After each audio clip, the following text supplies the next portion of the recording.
because the goblins. food is the dirt. I'm very clean now, and I've got great skin and great hair. Merciless. Blam is just so smooth.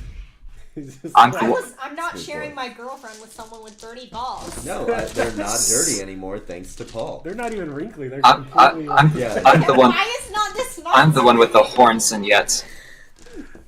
This isn't streaming, and I'm upset about it. Okay, I'm getting my dice out. I guess we could start streaming while we're fucking around, right? Then I can tell. And you can plug Laya. Yeah, I could do that. Okay. Oh, So, I forgot to write a thing for...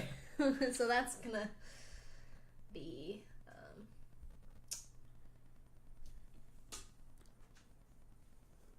There he is. Okay, ready. Go. Come on, now you come. Who's introducing or who's like talking first? Is that me? Because I'm the DM? Yeah. Yep. Shit. We have a Patreon at patreon.com/Infinity Break. Please pay us. Oh shit. That's the only line I know. What's up, everybody? I'm your DM, Andrew. Welcome to Monster Fuckery, the D&D campaign. Monster Fuckery Incorporated. MF Inc. Sponsored by noted monster enthusiast. Nikki Boylan. That was my favorite part of the promo. He was like, I have to keep it PG. I was like, Noted monster enthusiast.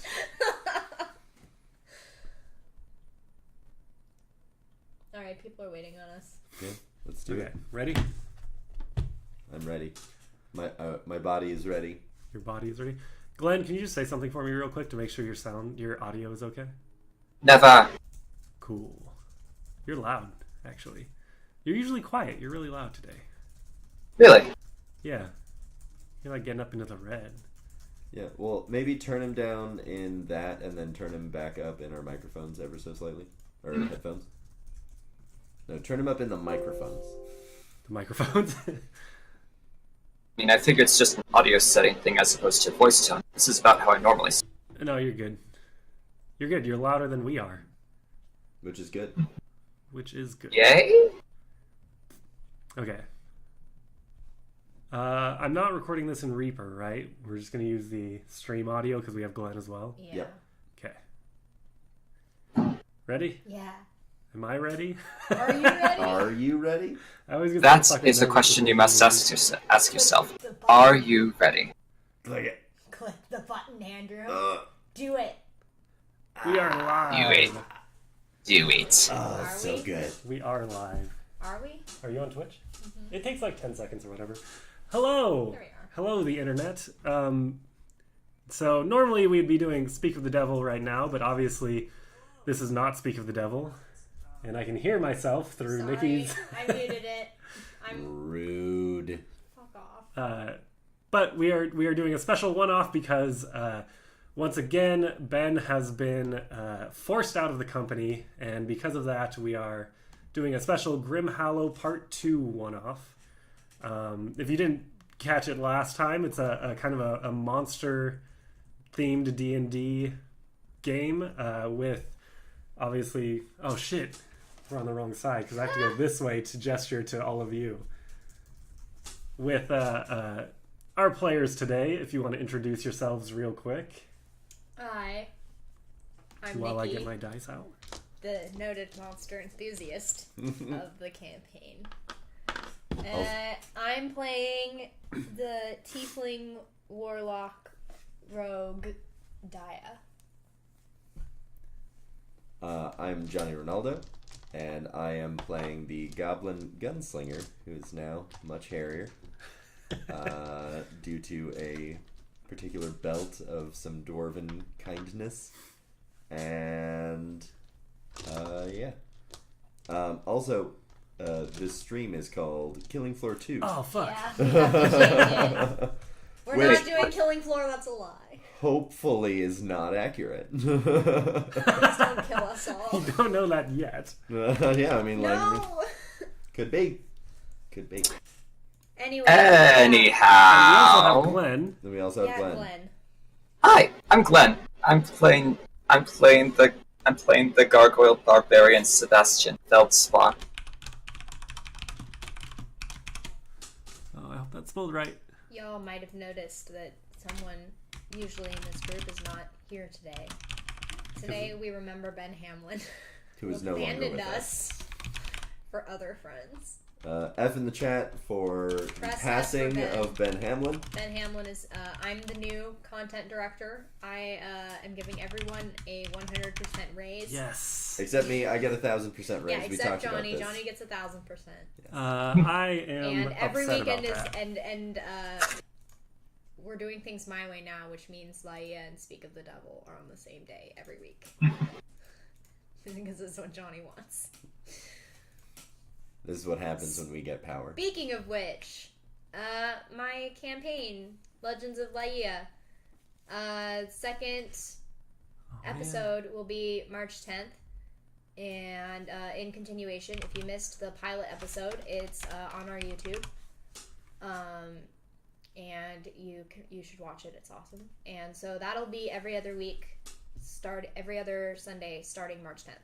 And we'll be putting the OG episode up on like iTunes, Google, stuff like that the week prior. Yeah, it'll be on podcast form as well.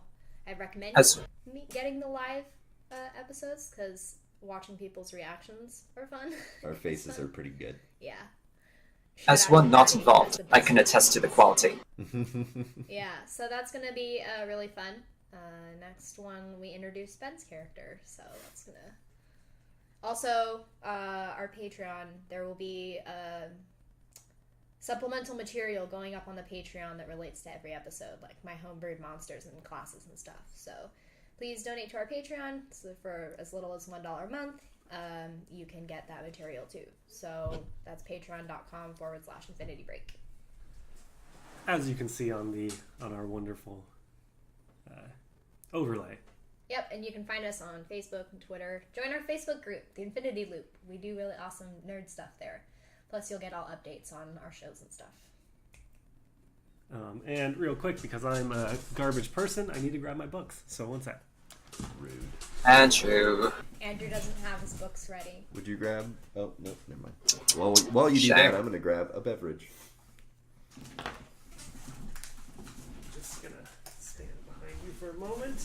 As you can tell, we were 100% prepared to start the stream on time. Johnny, will you grab that book over there? And I will sit here and loom in shadow. Well, I don't need all of it. I just need the book. Well, too bad. Okay. I'm not playing Dareth today. Weird. I really hope we can meet Dareth in Grimhallow. Oh my god. As he's level 20, that means he can never die. Oh shit, he could die. Never mind. What is he, a lich? Well, no, I was going to say he can't die because that would fuck up the continuity in your campaign, but everyone has already died in your campaign, so it doesn't really... Everyone's died in your campaign? Make a difference. Wow, that's sad. No, so like when they arrive on the... If you watch the first episode, when they arrive on the prime material plane, the first thing the Devil S's do is like read out how that version, like that plane that they are now on version of them died. They're like, yeah, you all died, and now you're here from other planes where you didn't die. I never did listen to that. I never did listen to that first episode. You should. It's real interesting. Speak of the Devil? Mm-hmm. Yeah. They meet a bunch of people in Phandalin who they're like, oh yeah, I know that guy, and they were all like, who the fuck are you?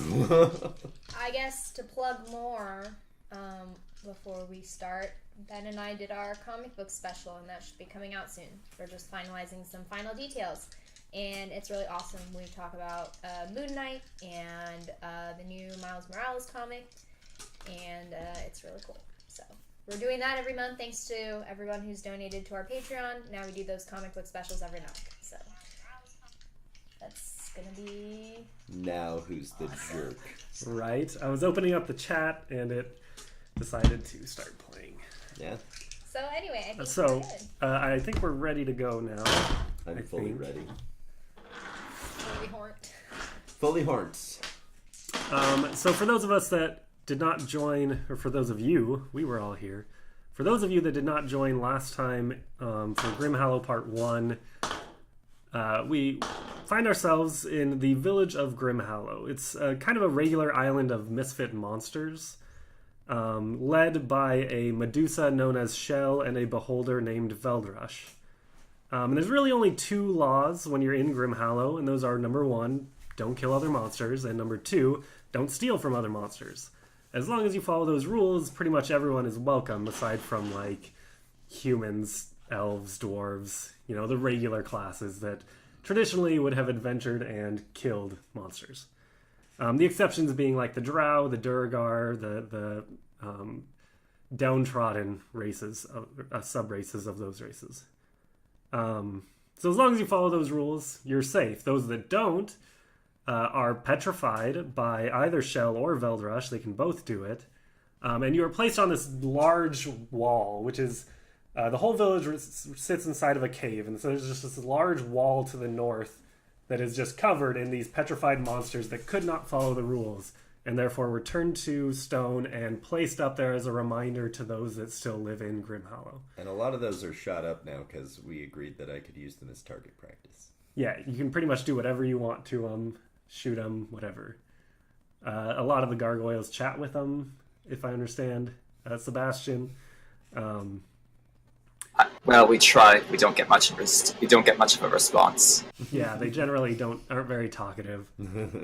But last time, when we met these characters, they were sent to a nearby town called Ramshorn in search of a man that might have discovered Grimhallow, because it's kind of a secret village. If people knew about it, adventurers would come in and try to conquer them and steal their treasure and just kind of be assholes about it, So last time there was a man that they believed may have seen Grimhallow, and the leaders, Shell and Veldrush, asked our players to go and find this man and find out if he knows anything, and if he does, to kill him.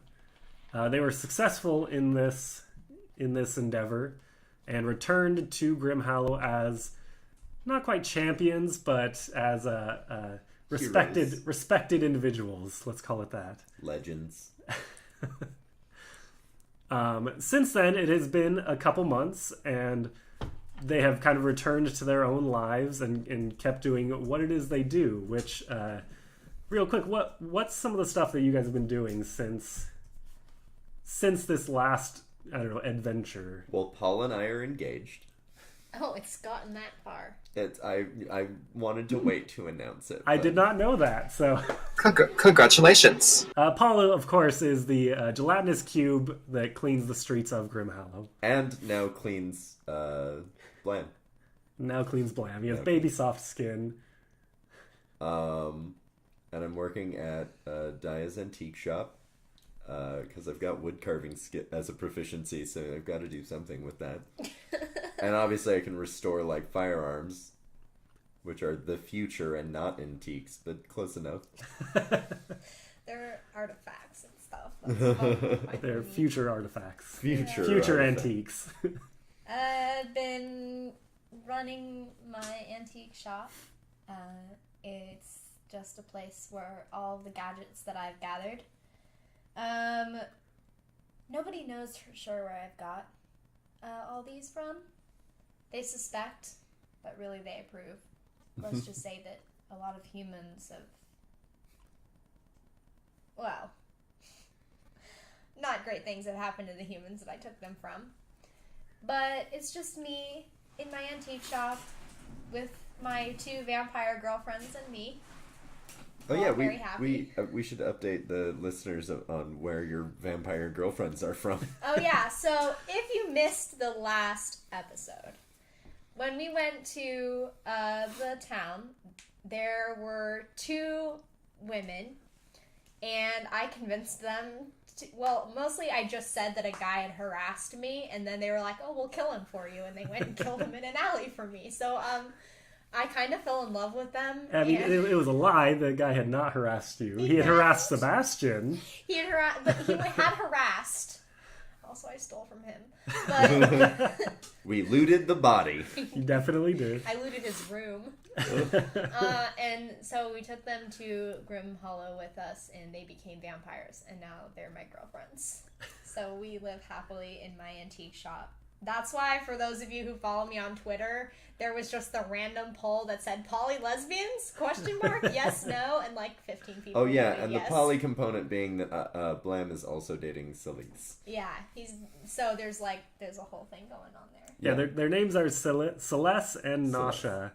And if I understand right, Blam, you're dating Celeste. Yeah. And engaged to Paul, yes. Apparently. Yeah. Grimhallow is all one big poly love cuddle puddle. Yeah, I mean, if you can't have kids, it really just... Yeah, that's fair point. We're all happy here.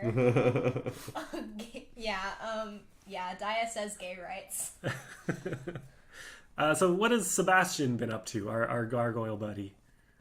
Well, I've been up to rooftops, cave ledges, such like that. But more to the point. My day job is I work as a member of the City Watch. Since the laws of Grimhallow are pretty simple, don't kill, don't steal, mostly what I end up doing is I sit on rooftops, observe the public down below, let's make sure they don't do anything suspicious, go pigeon hunting. You would not believe the number of pigeons that believe I'm a stone statue and come to land on me for, pigeon reasons. To poop. Then I catch them, not eat them. Occasionally I save them so that I can make delicious recipes with them at home. And you, if I understand correctly, you also use their, let's call it excrement in some of these recipes, correct? No, that would just be gross. No? Oh, okay, shit. Andrew, what are you talking about? I guess I don't know. That was a weird Freudian slip. Oh, I don't know. I guess I misunderstand gargoyles. Huh. All right. Look, we may eat pigeons, but we don't have that terrible tastes. I go for potlucks all the time because Blam loves gargoyle cooking. Gargoyle cooking. I didn't know gargoyles had to eat. Anyhow, But you don't have to eat to cook. But also He fuck just- pigeons. That's true. anyhow, since the merry find and kill quest, Sebastian's just been up to his day job. Although it's gotten a little bit more interesting as he acquired a certain bag which allows him to just hide and then be explosively released at targets. Yeah, everyone was given a reward for their successful quest, and Sebastian received the bag of holding, which he can use to hide in since he doesn't need to breathe or eat. Hey. Oh yeah, we all got cool items. Why don't we say what we got? Oh yeah, I think I said this earlier when I said that Blam is now very hairy. I have a a belt of dwarven kind, a dwarf of Belton kind. What? A belt Johnny of dwarven likes kind. beards. So Blam has a beard and armpit hair and a bush. Because he doesn't wear pants. Yep, just a poncho and the belt, and on the belt are the gun holsters. Do you tuck your poncho into the belt? No. No? Okay. The poncho, like Blam, is free. Oh, okay. Just Donald Duck in it. And Daya has a hat of disguise. What does it look like? So, okay, you know like how Shalva has the like flowy hat? So it's kind of like a like that with the long brim and the feather in it. And so, but like since her horns go out to the side like this, it goes like in between the horns, so it's long either way. Like a pirate. So it's kind of got the sides that go up. Yeah, like the sides that because go the up. horns like, push it because out. Her The horns, horns are... well, her horns go out like this, so the hat goes forward and back and has like the big feather in it. Okay, It so matches her like her long coat that she wears. So she kind of looks very Carmen pirate-ish. Sandiego over here. Yeah, like Carmen Sandiego. She has black hair and she has red skin, so very Carmen Sandiego aesthetic. So, It's the lesbian aesthetic. like I said, it has been a couple months since the last events. Everyone has kind of gone back to their normal lives or opened an antique shop. Like you do. Like one does. But it's on one day in particular when you all agree. It's about the end of the day at the antique shop. Sebastian, you're finishing up your watch. When you all agree to meet at a tavern for drinks. Celeste and Nasha stay behind at the antique shop to close up and finish that, but then they're planning to join you afterwards. But you all meet at a tavern known as the Ugliest Angel. It's one of the more popular taverns in Grimhallow, mostly because of the, let's call it, eccentric owner. The barkeeper and owner is what's called a black abbeshy, which essentially think like a dragonborn, but more demonic and with wings. I don't know. Are they single? Oh my god! Here we go again. Is anyone truly single in Grimhallow? No, we're all in Are like. they probably. available? Is anyone Is anyone unavailable in Grimhallow? I mean, some people. If Fair anyone enough. is in like a monogamous relationship, I respect that. It is unclear at this point. Right. I'll ask later. I told you the monster fucking was good in this campaign. But his name is Zorlin, and he's always claimed that Tiamat herself sent him to Grimhallow to open and operate this tavern. Like, Tiamat has kind of taken an interest in Grimhallow. Okay. And also that it was his destiny and this was his way Tiamat's to our serve dragon grandma Mm. who blesses us. her. Good old Grandma Tiamat. But it's on this day, he's standing behind the bar telling stories to a few of the patrons, as he often does. You see there's a decent crowd tonight, but it's still early and will likely get busier as the night wears on. And it's kind of an odd crowd, which it usually is. You see a few devils chatting to each other. There's a couple Githyanki sitting off to the side, quietly talking. But one person that definitely draws your attention is at one end of the tavern, taking up a pretty large space. There's about a 7-foot tall, like hippopotamus man. He's wearing like a gaudy military uniform, and he's holding a musket in his hands. A small crowd has kind of gathered around him looking at this thing, as he kind of like shows it off to them, and they're staring at it. Can I roll some sort of check, since I know about firearms, to see if it's a good musket? Sure, just roll a perception. Oh, perception. You're good at that, right? I'm real good at that. That's going to be a 17. 17. Looking at it, yeah, it does actually look pretty impressive. It definitely looks like it was probably like made on an assembly line more than like a custom thing or anything like that. But it's a pretty good looking musket. Right. Also, Blam has brought a small succulent to the bar with him for Celeste. Okay. So you just have a succulent in your hand. Yeah, just like there's like a potted succulent on the table.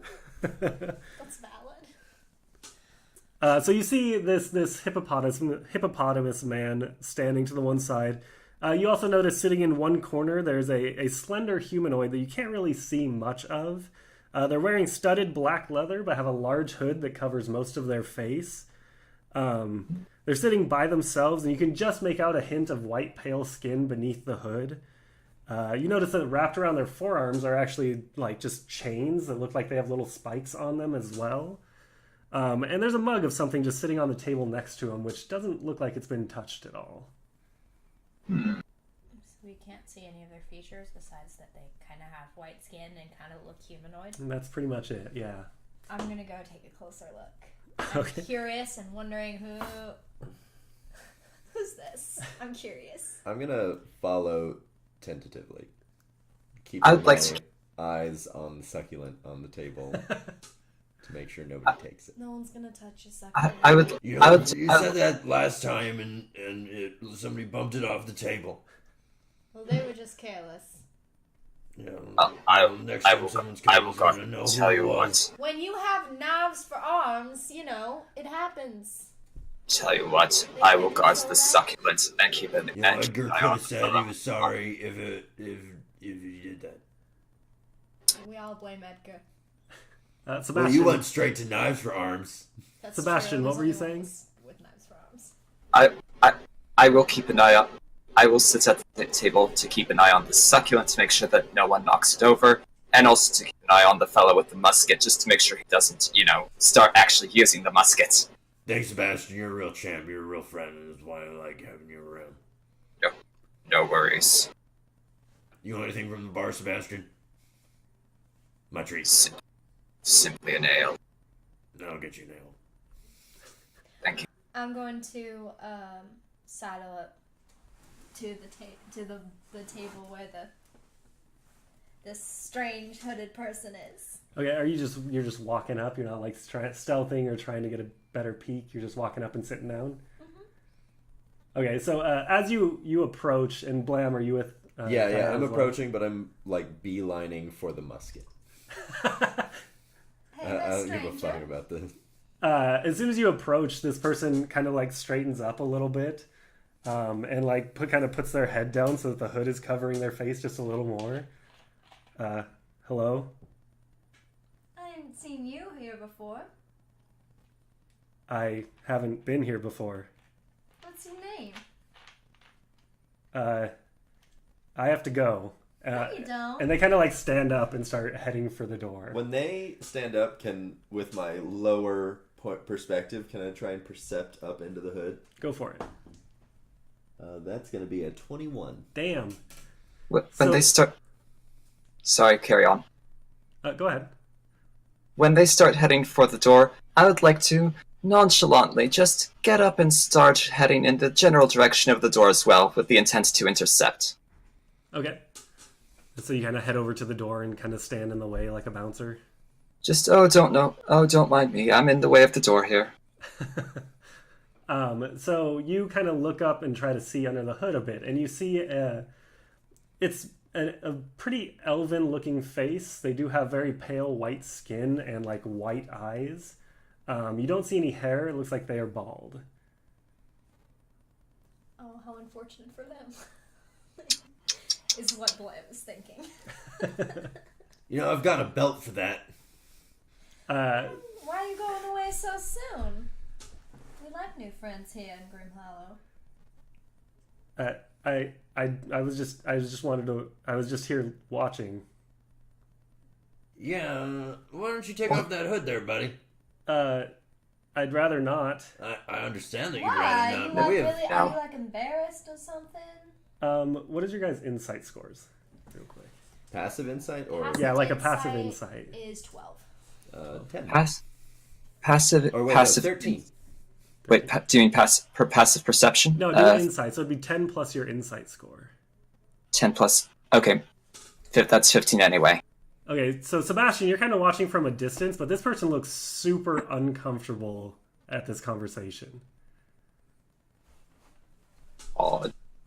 Not like threateningly, but just like they're uncomfortable.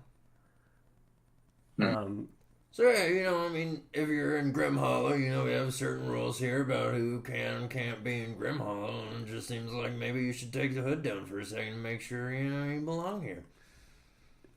Look, I have to go. I don't want any trouble. I just want... We're not trying to cause any trouble. Blam puts, one hand on one of his pistols. I would like, at this point, I'd like to actively approach, gently lower the pistol, and say to our new, rather uncomfortable-looking friend, we're not looking for any trouble either. Yeah, I don't draw or anything like that, just like... But, as Blam did say, we have those about who can here. So, lower the hood, please. That would be the solution. They kind of look towards Sebastian and look towards the other two, just kind of frantically looking back and forth, and then there's a flash as they just disappear. Man, son of a bitch. Well, I turned to the hippo guy. bother. Hey, was that your friend? What?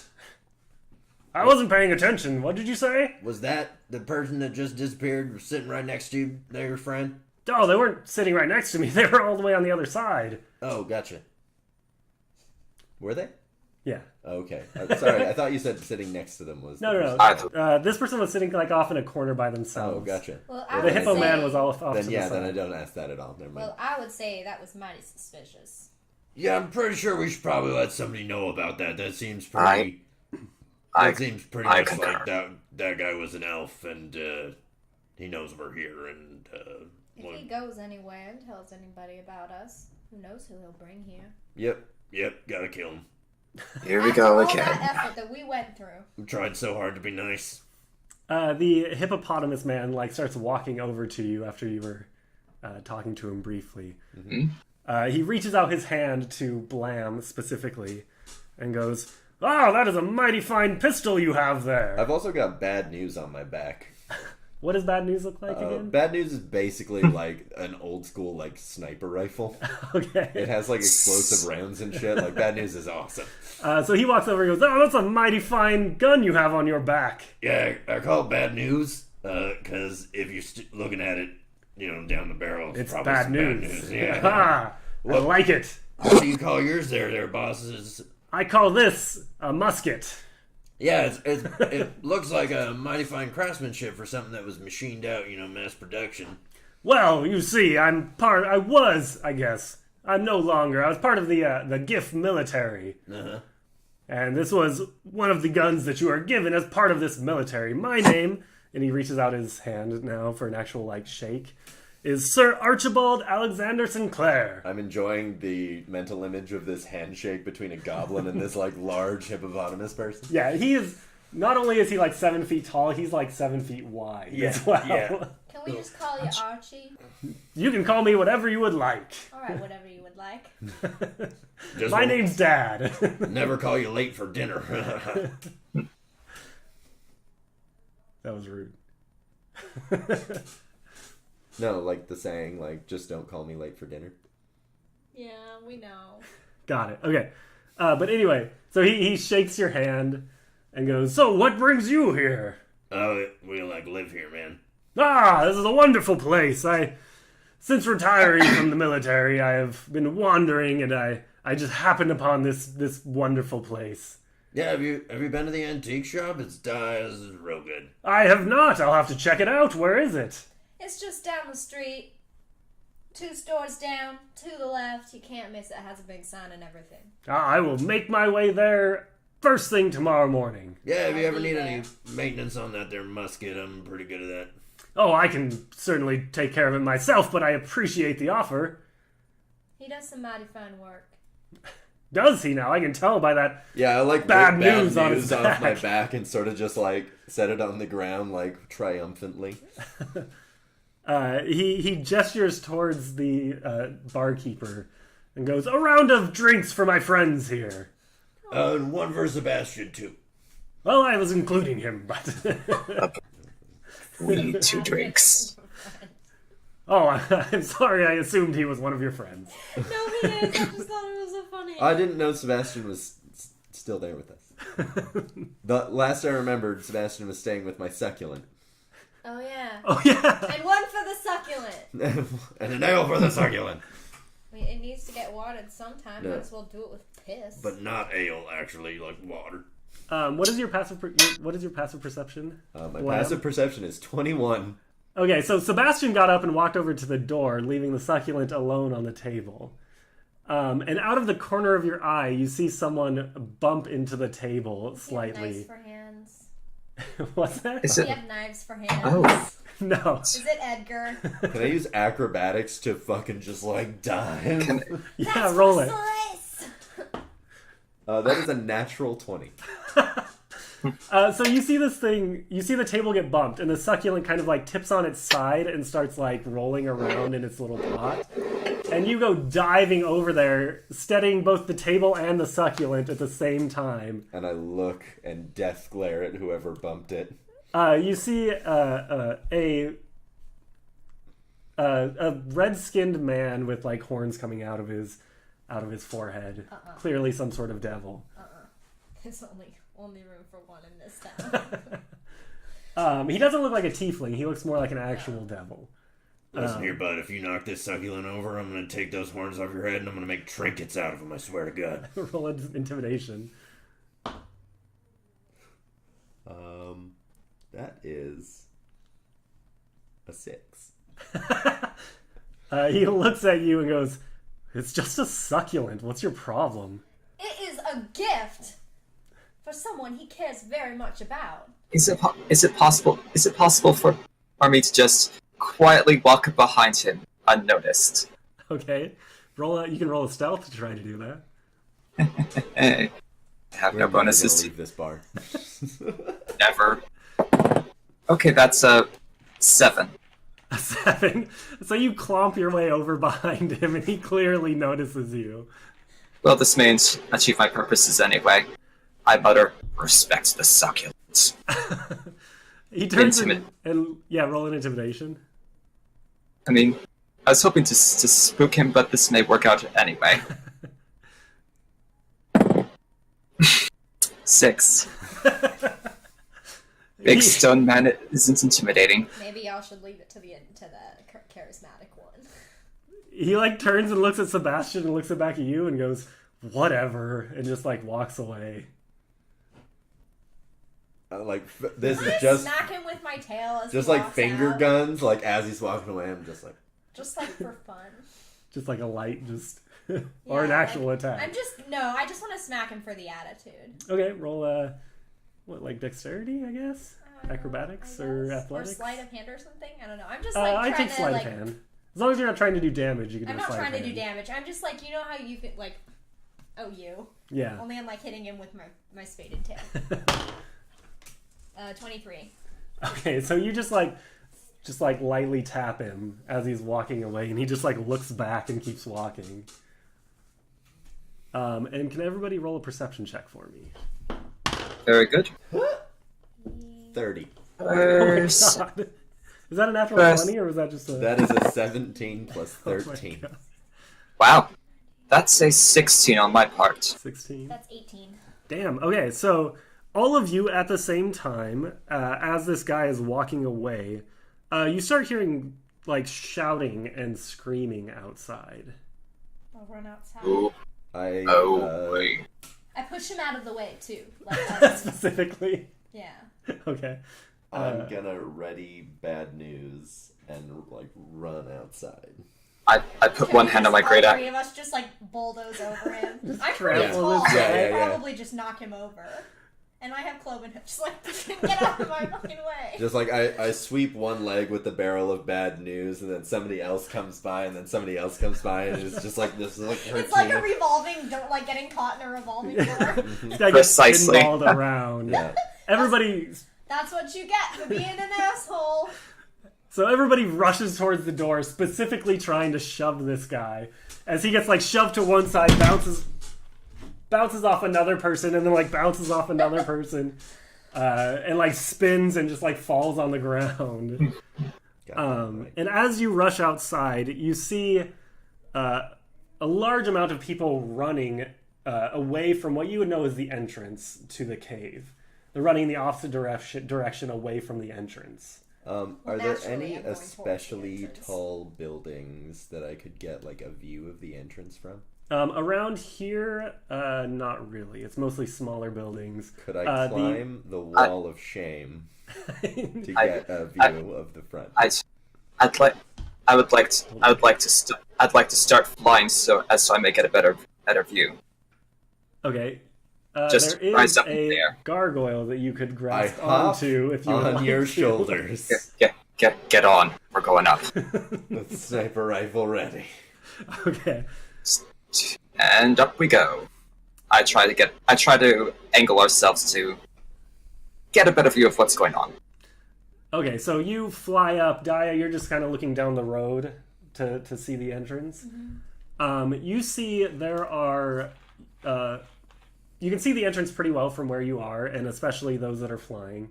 You see humans pouring in through the cave entrance. Fuck. And essentially how it works is you have the cave entrance, and then you have roads that split off from this entrance, creating what is almost like the shape of a baseball diamond. And that's the whole cave. The north wall is the petrification wall. So looking down, you see humans pouring in, and they start going down the various roads. Oh. I feel like I should just start taking pot shots at him. I ready the great axe and begin swooping in to deter the humans. Yeah, so while we're still at a distance... Can we see if they're running because they're afraid, or if they're running to attack us? They are definitely attacking. All right, yeah. You see they have weapons drawn, Okay. They're wearing They're armor. not running away from something. No, they're definitely here to attack. So I'm gonna shoot at them with bad news when we're at a distance. Okay. And then when he starts swooping in, I'm gonna put bad news back on my back and get my pistols ready. Okay. So just one attack with bad news, or do I get two since I have extra attack? Since you have extra attack, you could attack twice. Cool. Do you have an extra D12? I don't know, Johnny. So that's a natural 19. Yeah, that's gonna hit. Plus 11, so that's a 30 to hit. Oh, that misses then. And that's 21 plus 5, 26 damage on the first. Okay. Guns OP. And then the second attack is a 15 to hit. That will miss. Boo. So you from the back of Sebastian, you fire your first shot almost perfectly, but then he rocks a little bit as he's flying, and you're just enough to make you miss the second shot as you swoop in. Sorry, turbulence. And why don't we go ahead and roll initiative? 24. 23. Let's see. I think I have. So you said 24 for Blam. Let's see. 23 for I have. Maya. Yep. Let's see. I have advantage on the initiative. Natural 20. Oh my gosh. So 21 in total. Well, 21 specifically. Oh, so you roll a natural 20 and you're going to go after both the other two people. That sucks. Advantage on initiative only goes so far. Anyway. When you have a +1 to your initiative. Yeah. Okay. So you have a 21. And they rolled poorly. Good. Fuck humans.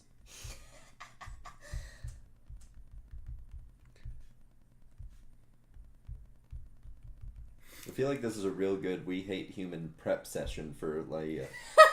Sorry, Ben, you're fucked. F in the chat for Ben. Ben's gonna watch this and be like, you know what, you guys? I'm pretty sure he already expects it. Yeah, he knows. I already told him we're dragging him in this. When he eventually watches it, that will be Yeah. that'll be fun. Can't wait for these live tweets. Oh, yeah. So you all begin charging in towards these people, and Blam, you are going to be up first. You see 5 of them stop, to basically, fend you guys off. One of them looks better equipped than the others. He's wearing actual plate armor as opposed to everyone else is just kind of wearing leather. He looks like he has better weapons as well. So he definitely looks like he was the leader of this little squadron. Cool. I'm going to take 3 shots with my pistol at him. Okay.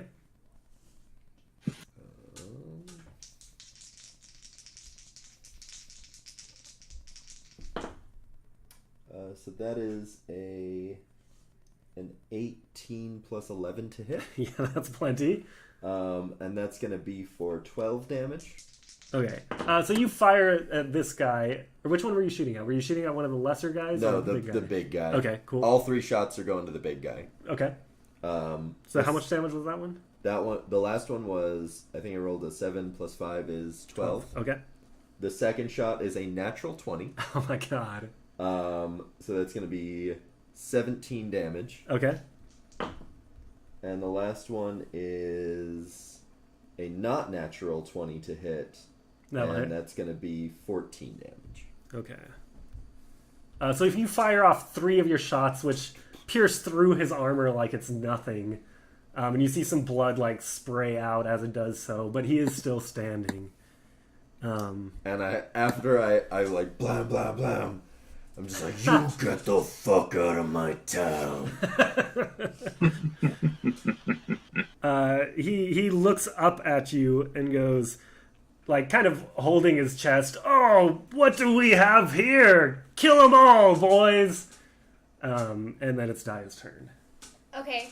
Am I near a place where... Okay, first of all, is it like a huge amount of humans? Like an army? It looks like a lot. A lot, okay. There's quite a bit of them.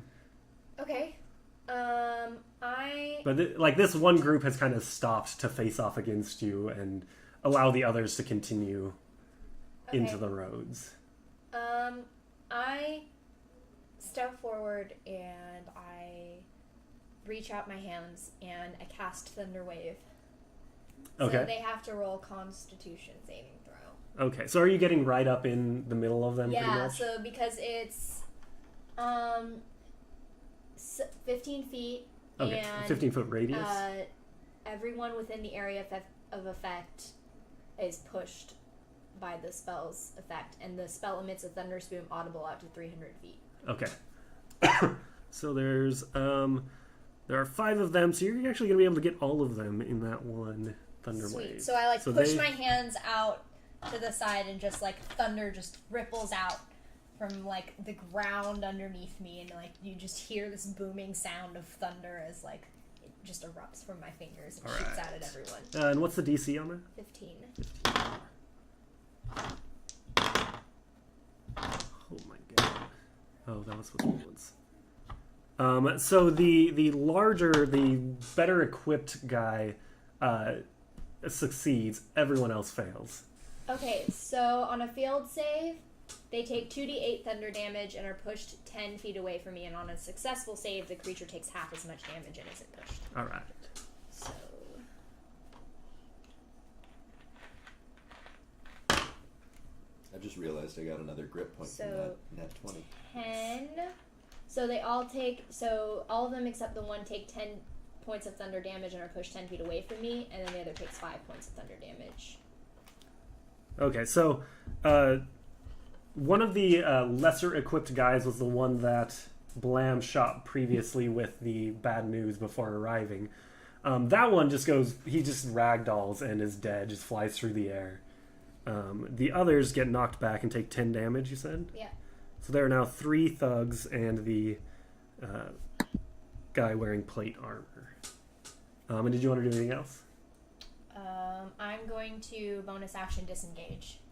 Okay. Are they knocked prone or are they just knocked back? They're knocked back 10 feet away from me. Okay, cool. So the 3 thugs go flying back 10 feet, and the guy with the metal armor is still standing next to you. So. Yeah, so I bonus action disengage. Okay, and then you're gonna run away, or I back away, out of their melee range. Okay. That's and then Got it. get out of their way.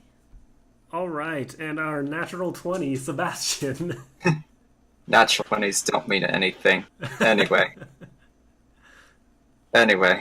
So you said that the guy with plate armor is still active, correct? Yes, he is bleeding significantly from the 3 gunshot wounds that he has, but he is. And then there are 2 other mooks. Where do they stand? 3 others. 3 besides him. Where do they stand? Where do they stand relative to him? So they were right next to him, but when Daya used her Thunder Wave, they got blown back 10 feet. So they're kind of spread out right now. Okay.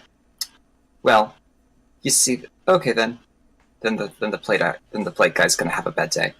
You see what I'd like to do is, since I am in fact a living stone statue, I would like to just fly until I'm directly above him, then close up my wings and fall on him. Okay, so Prepare for landing, Blam.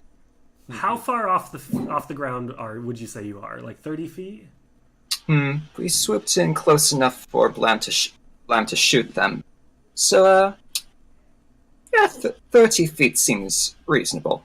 Okay, so go ahead and roll 3d6. Hey. That's 3d6. Okay. 9. So you drop like a stone, like a boulder from the sky. Blam, you're still on him, right? Or did you jump off? I thought I got off for the pistol shots. Okay, so you're off of him now. Yeah. Oh man, that would have been more fun if you were still on him. So you bring in your wings and just drop on him. He is able to dodge out of the way just enough to take half damage, so he's just going to take 4 damage. But he is now prone after diving out of the way of your boulder fall. Does that strictly count as an attack? Yeah, that would be your action, definitely. Well, you see, I have 2 attacks. I was just wondering if that counted as one. No, that'd be the whole action. I guess fair is fair. In that case, I just like to mutter, "Hello, chum." He kind of dusts himself off and stands back up, and looks at Sebastian and goes, "Oh, it's a lovely place you have here. Shit people, though." And then he is going to pull out his longsword. Wow, that hurt. Can I cast Hellish Rebuke as a reaction? Yeah, for real. Only if he attacks you. That was an attack. Attack on me! I don't think emotional damage counts. That was the point! He then pulls out his longsword and goes to attack Sebastian, who is right next to him. Mm-hmm. He like swings at him and you hear just dong. Wait, we'll see. Oop, dropping dice. God, these are rolling like shit. What is your AC? 16. Cool. He swings his sword twice, and it just clangs off of you each time, unable to actually do any damage. I just raise a stony eyebrow in a "really" gesture. He like looks at his sword, which is now like a little dented and like dulled because he just hit a stone with it. The 3 other people then charge at Daya and are going to attempt to attack her. What's your AC? 18. 18.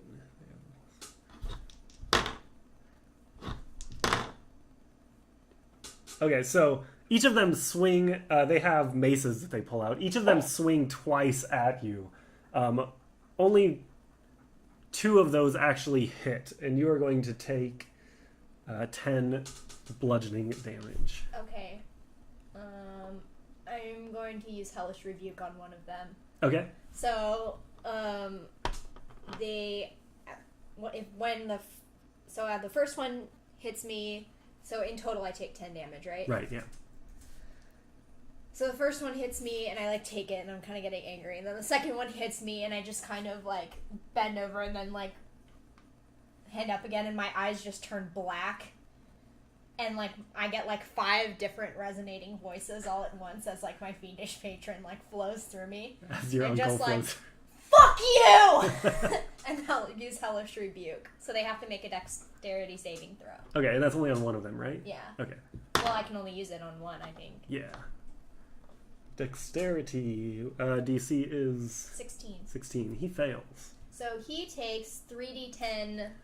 Damn. Fire damage, I'm guessing? Yeah.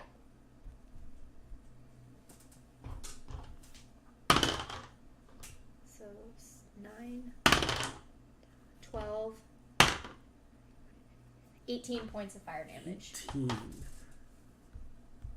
So this guy hits you with the mace and then just bursts into flames as you utter those words and rebuke him. And he is like, his eyebrows are gone. He had a beard that's now gone. And he looks pretty rough. But he's not dead yet? He is not dead yet. Fuck you! I'm not dead yet. But it is now Blam's turn. Cool. So how rough does main guy look? He looks pretty rough. There's a lot of blood coming out of his gunshot wounds, and then there's also the charred man that Daya just attacked as well. Cool. And then those are the only two remainders? There's two more guys that look pretty okay. So for my first shot, I'm gonna Deadeye the leader. Okay, what does that mean? So Deadeye gives me advantage on my roll, which means I get sneak attack damage. Okay. And I'm gonna use Fury of the Small. Okay. Which gives me 10 extra damage to a creature with a size larger than mine. Okay, he is definitely a size larger. He is a medium. 12 and a 13, so that's a 24 to hit. Yep, that's going to do it. That'll hit. And that's going to be for 20 damage. For 20 damage. Is that with the plus 10? Yeah. Okay. So you steady your arm and aim and fire, and it goes directly through his forehead, and he just falls back onto the ground. I'm going to take my bonus action attack at the guy who's all charred. Okay. And I'm going to Deadeye that as well. Okay. Because I get a grit from killing the other guy. So you might as well use it. Right again. So that's a 15 to hit. Yep, that'll hit. And I love this.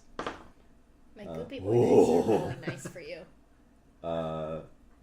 That is that's 19 damage. Okay. Does he fall? So you go all Red Dead style and like put the X on the one guy, put the X on the other guy, and then shoot both of them right through the head, and they both just fall to the ground. With that, I'm going to... That's what you get, you so there's ugly 2 human left. bastards. There are 2 left. Are either of them hurt? They are hurt from Daya's Thunderwave. Does previously. one look more hurt than the other? No. No. I'm going to Deadeye one of them. Okay. That's a 21 to hit. Yeah, that'll hit. And that is going to be 17 damage. Okay. Does he die? He does not die. All right. So blam blam at the 2 headshots, and then I'm gonna turn and be like, "That could be you, boys." Poof. All right. So 2 of them fall as you enter the Deadeye mode and headshot the 2, and then just get a body shot on the 3rd guy. And it is now Daya's turn. Okay. So, how many are around me? There are still 2 left. Okay, so just One of them 2 looks left. pretty rough and has a gunshot wound. In that case, I point one hand at one of them and one hand at the other, and I cast 2 Eldritch Blasts. Nice. That's a natural 20, the first one. That'll hit. And 21 for the second one. That'll also hit. So that's 1d10 plus 4. 7, 8, 9, 10, 11 for the first one. Okay. And 7 for the second one. Okay. So the first one I should have asked this before, but I didn't. Which one are you aiming at which guy? Because there's the one that has the gunshot wound and everything. Him, the less damaged, the one with the gunshot Okay. wound. The one who looks less damaged, the one I want to put more damage to. Got it. So Try to even it out. so how much damage was the second one? 7. 7.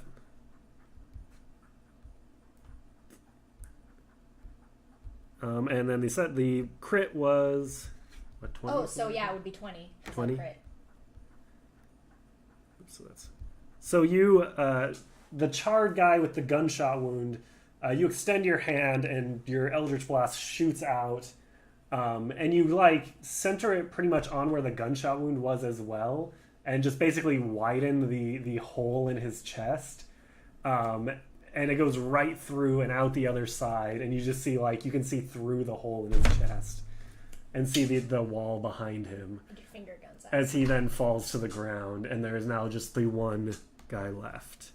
And does he look like he's about to go down? Yeah, he's like holding his arm and like barely able to lift his mace, and is just kind of standing there. I give him looking two pretty middle fingers. pathetic. And Sebastian, it is your turn. So the plate guy is down, and it's just this one guy? Yep, it is Or just is it- the one leather armor wearing guy left. Let's see. I would like to I calmly walk up to him, look him dead in the eye, and say, "You done goof." and I attempt to whack him with my great axe. All right, whack him. So, +7 to hit. Don't fail me now. Okay, that's a 25. Yep, that'll hit. And damage. That's 5 damage. All right, so you, the only one left, you walk up. Did you say anything when you walked up? I just muttered, "You done goofed." Okay, so you mutter, "You done goofed," as you bring the great axe down on him, and it just goes like right into like his collarbone and like a foot down, like most of the way down his torso. And he's like just like looking down at it, and then looks up at you and just falls over dead. Bye. It's at that point that you hear thunderous footsteps behind you, and turning around, you see the hippopotamus man bounding toward you. It's our friend. You see, along with him is Zorlin, the barkeeper of the Ugliest Angel, the Black Abashi. And the hippo man pulls out his musket and starts firing at some of the humans that are running by, and shouts at you guys. Go protect the others. We'll hold them off the best we can. I immediately Right, go so. find my girlfriends. Give me a perception check real quick. Fuck, where'd it go? 17. 17. So you immediately, your first thought is, your girlfriend's in the antique shop. Looking in that direction, you can see smoke coming up. I run towards it. Okay. Is everyone else going along as well? Yes. Obs. As you start running, the hippo man, Archie, he yells at Blam, Blam! And he, like, throws a small, like, circular object at you. I catch it? You catch it. It is a baseball-sized green object. And he shouts after you, "Pull the trigger and throw it!" Or pull the pin and throw it!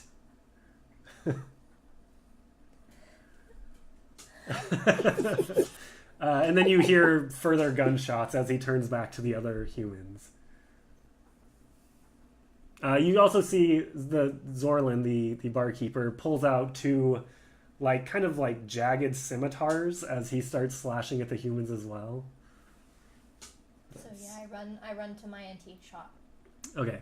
And everyone is going along with, correct? Yeah. That's the plan. To Celeste and Nasha. Okay. So you run down the road that leads to the antique shop. As you're running, you see some humans to the side. You see pockets of fighting. But your focus is on, making sure your girlfriends are okay. And as you like round a corner to where the antique shop is, and you see from the outside, you see there's a building next to it that is on fire that was causing the smoke. The antique shop looks okay. Yeah, right. You don't see anything going on the outside. I'm gonna run inside. Well, first of all, like in the outside, do I see either of them? Roll a perception check. 7. You do not. Okay, I go inside then. Okay, are you just running inside? Are you stealthing inside? Are you... No, I'm running inside. Okay, That's my so shop. running inside, you like throw open the door and run in, and you see, just as you enter, you see that Celeste and Nash are in there. However, surrounding them are 9 people. There are 9 humans right there. In anger, I draw myself up to full height, and I I use thaumaturgy, but I use it 2 different times. So Okay. for one, my eyes just go black, and then 3 times. I'm gonna use it 3 times. Okay. So for the second one, I'm going to augment my voice, and I'm going to say, "Get the fuck away from them." And then for the third one, I'm going to make the ground tremble. Okay. So your voice booms as you say that, and the ground trembles a little bit. And they all spin around to look at you when that happens. And as they do that, Celeste lunges forward and bites down on one of the guy's necks and sinks her teeth into it. Turn 'em, baby! And let's everybody go ahead and roll initiative. Alrighty. Ugh. Okay. So 16. you notice this time there are 7 of the guys that are just wearing regular boring leather armor. There's another one that is wearing plate armor, and then there's a third that has long hair. His skin is pulled tight over his face, just the almost just his skull. And he's wearing a studded leather armor. Okay. 10. 10.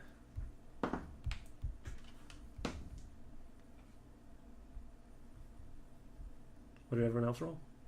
21. 16.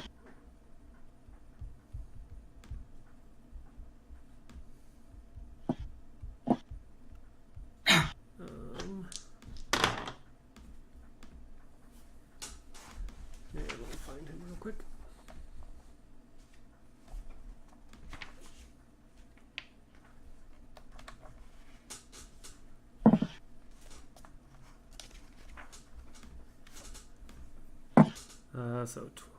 So that's 14.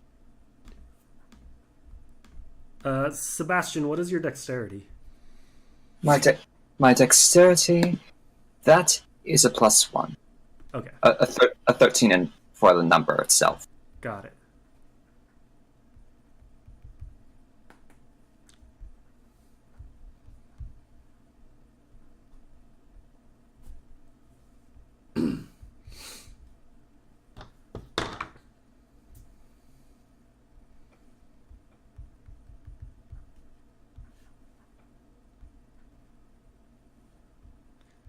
Just 1 second.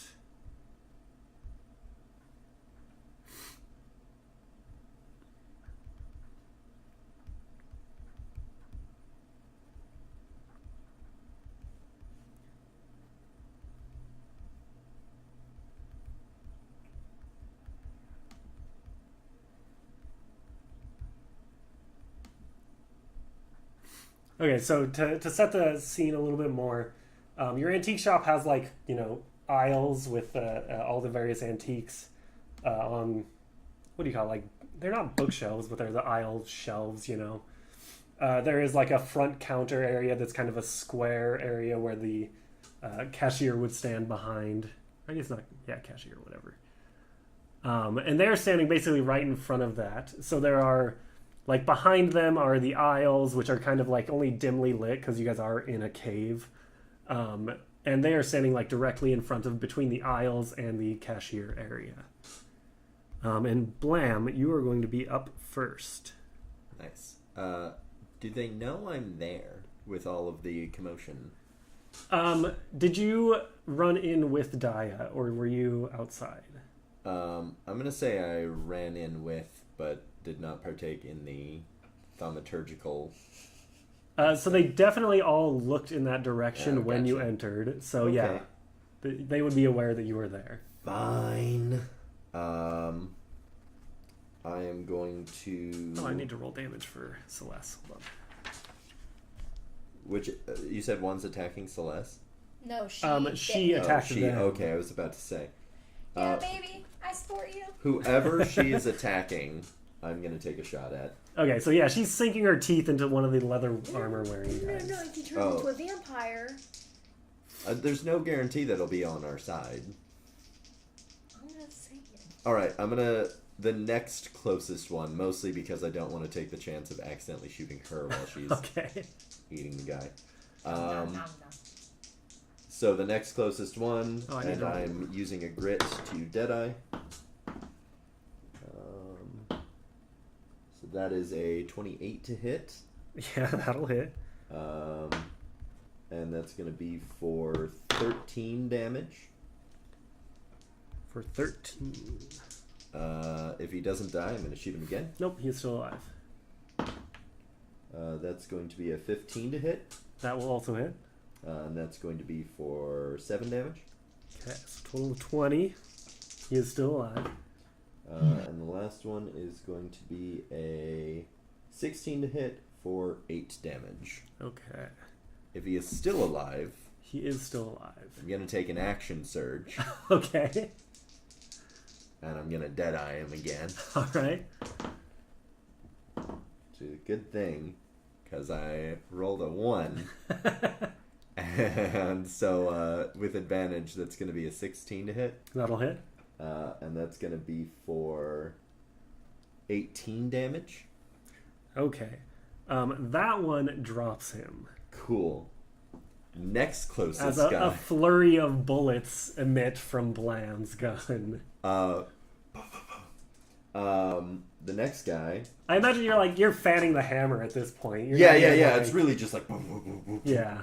And then there's, because I haven't reloaded yet, and I took the quick reload thing, there's literally a moment where I like fling it open so that all of the empty casings like fling out, and I'm just like slam in 2 rounds just to finish the fan.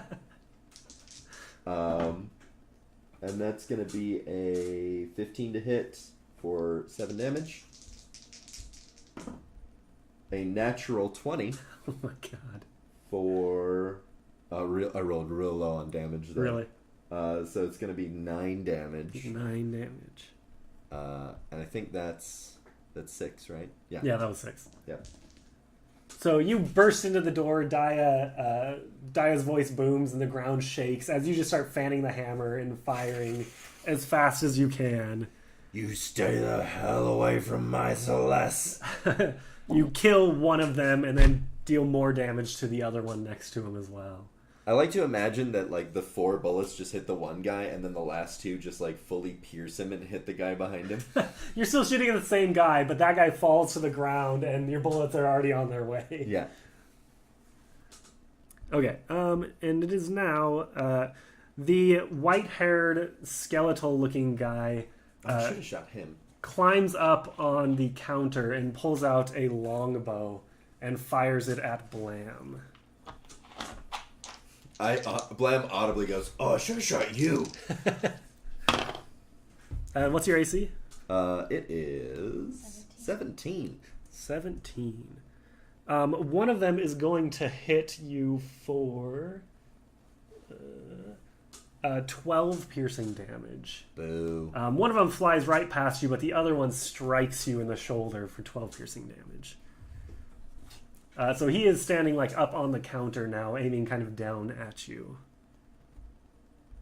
And Sebastian, it is now your turn. All right. I mean, I don't do. I'm a barbarian. There's not a lot I can do. I walk. I'd like to go for the guy with the longbow on the counter. See if I can knock his legs out from under him. Okay. So, 21. Yep, that's gonna hit. Goody. Okay, 6 damage for that. Okay. So let's see. You strike his legs because it's about level to where you are right now. And you manage to hit him, but you don't manage to actually knock him down. Oh, well, okay. Let's see if the next attack can do anything. Okay, 18. Yeah, that's gonna hit. 12. For 12. How much damage was it on the first one? It was 6? Yeah. So it's a total of 18. This second one, you strike his legs again, like bring the axe back from the previous direction. And this time he does, you hit him and knock his foot out from under him, and he falls onto his back on the counter. choice. In that case, yeah, that's what I do. All right. And Celeste, it is her turn. She is already biting on one guy, but is now going to use her claws, which when she became a vampire, you get claws and the vampire teeth, and she is going to try to slash at him as she continues holding on with her teeth. Well, that was almost bad. Well, does she get advantage because he's grappled? I was just gonna ask that. Grapple actually doesn't give advantage. Really? Isn't that dumb? Yeah. That's You just wild. have you just have disadvantage when you are grappled. When you're I thought that attacks had advantage against you. it's only when you're restrained. Oh, when you're He is not restrained, he is only grappled. Which is a weird distinction, but maybe it's Pathfinder that you It might get be. an extra bonus to attack if you're grappled. but she misses with one of her claws and hits with the other one, and he's going to take 6 piercing and 7 necrotic damage. Another 13 damage to him. And that guy is looking pretty rough as he's all clawed up now and still has a vampire biting into his neck. One of the ones with the actual plate armor, the better equipped guys, charge forward at Sebastian because he's the closest one. Okay. And they do not, or this guy has not learned his lesson yet. And he's going to try to attack you. And your AC is 16. 16. He hits with one of them. The first attack just goes wildly and misses. The second one hits you for 12 piercing damage. 12, you say? Yeah. Okay. Oh, that hurts. And then he is just standing there with his sword in 2 hands. And it's now going to be Daya's turn, finally. Okay.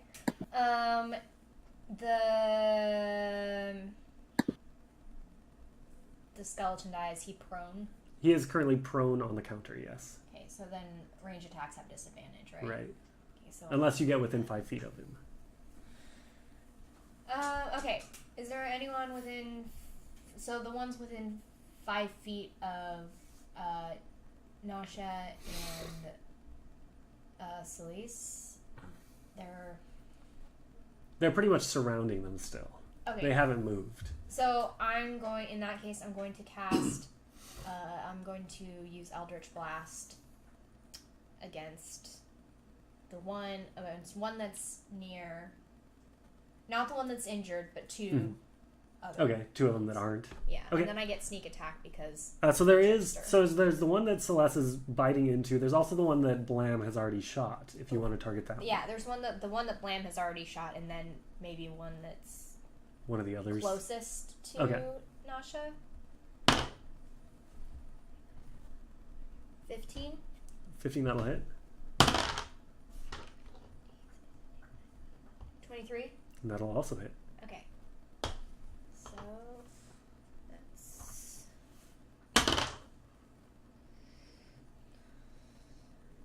So 10 plus...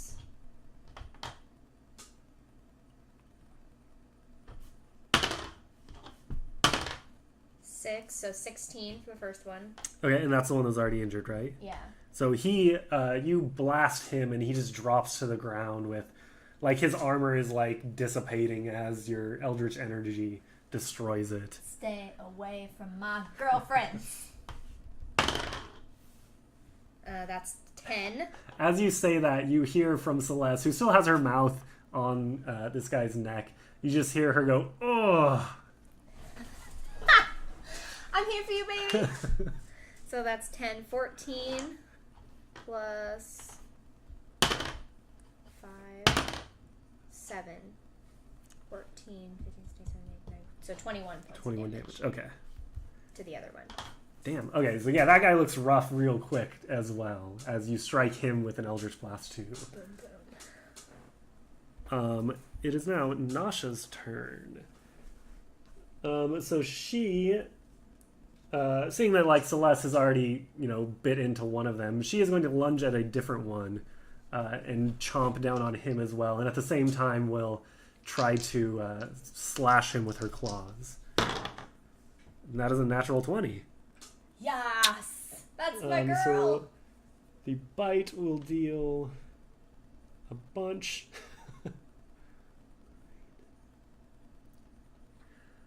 So she's going to deal 23 damage with the bite alone, and then the claw will deal another 8. So she chomps down on one of the other guys, and then just reaches her hand around and just claws across his chest, tearing skin out, and just blood starts pouring everywhere. And this guy just drops his mace, and he's not dead, but he's pretty much just standing there, barely. I think he's into it. Roll a perception. No, I'm kidding. Don't. And it is now their turn. The one that Nasha is grappling, she's biting onto, is barely even alive. He doesn't really react on his turn. But the other 4 thugs, 2 of them are going to charge at Daya, and 2 of them are going to charge at Sebastian.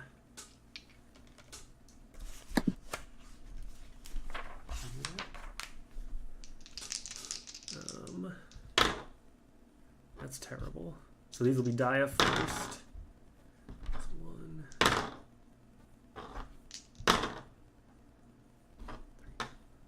So 2 of them charge at Daya.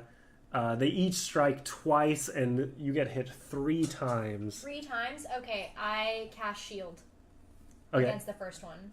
Okay, and what does that make 18, your AC? 19, 20, 21, 22, 23.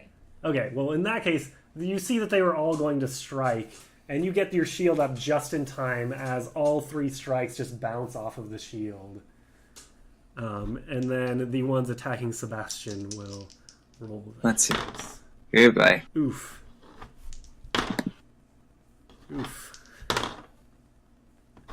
What's your AC? Oh my 16? God. How much health do you have? 109 hit points right now. Okay, cool. Good. So that'll be... let's see. I'm sorry, I have no healing. So all 4 strikes hit you, and you're going to take 40 bludgeoning damage. 40. As 2 of those were crits. Ooh. 69 hit points. Nice. And that is bludgeoning damage. I don't know if you have resistance or anything because you're made of stone, but The only thing it gives me is +1 to AC. got it.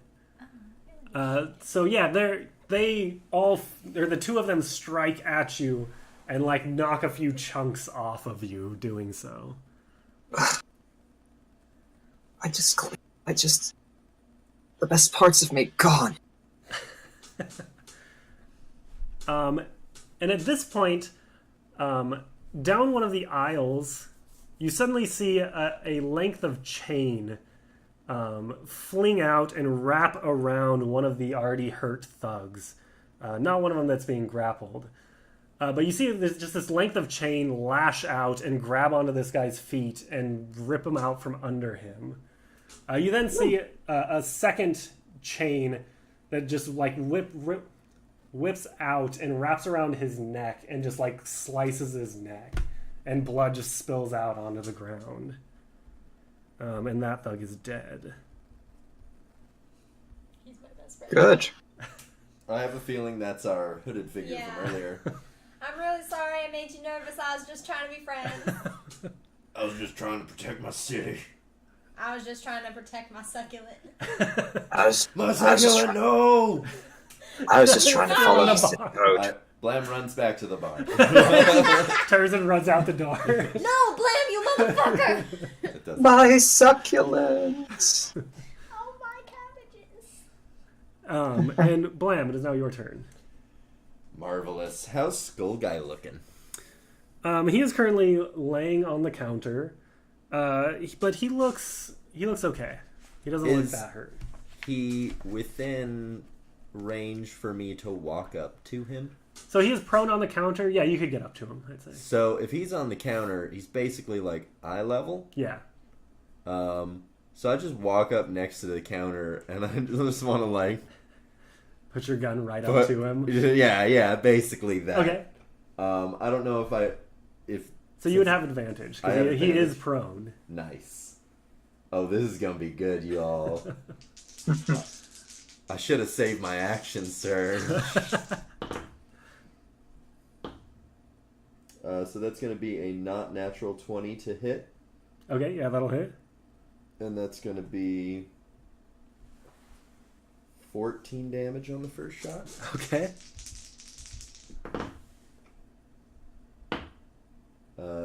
15 plus 9 is... 23? 24. 24 for 17 damage.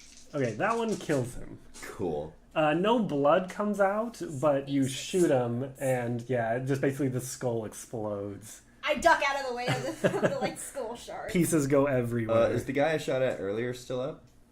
No, he was the one that got. Cool. Eldritch. Yeah, he got Eldritch Blast. Yeah. Cool. Who's left? Your face explode. There is the guy wearing plate armor that has not been hit yet. There are the two that Celeste and Nasha are currently biting into and grappling.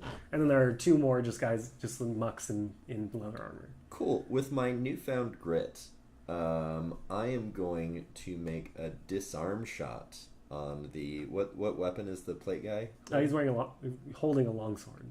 He's wearing a longsword. I'm going to shoot that out of his fucking hand. Okay. Let me look up the rules on that. And I'm also going to do it as a Deadeye shot. Okay.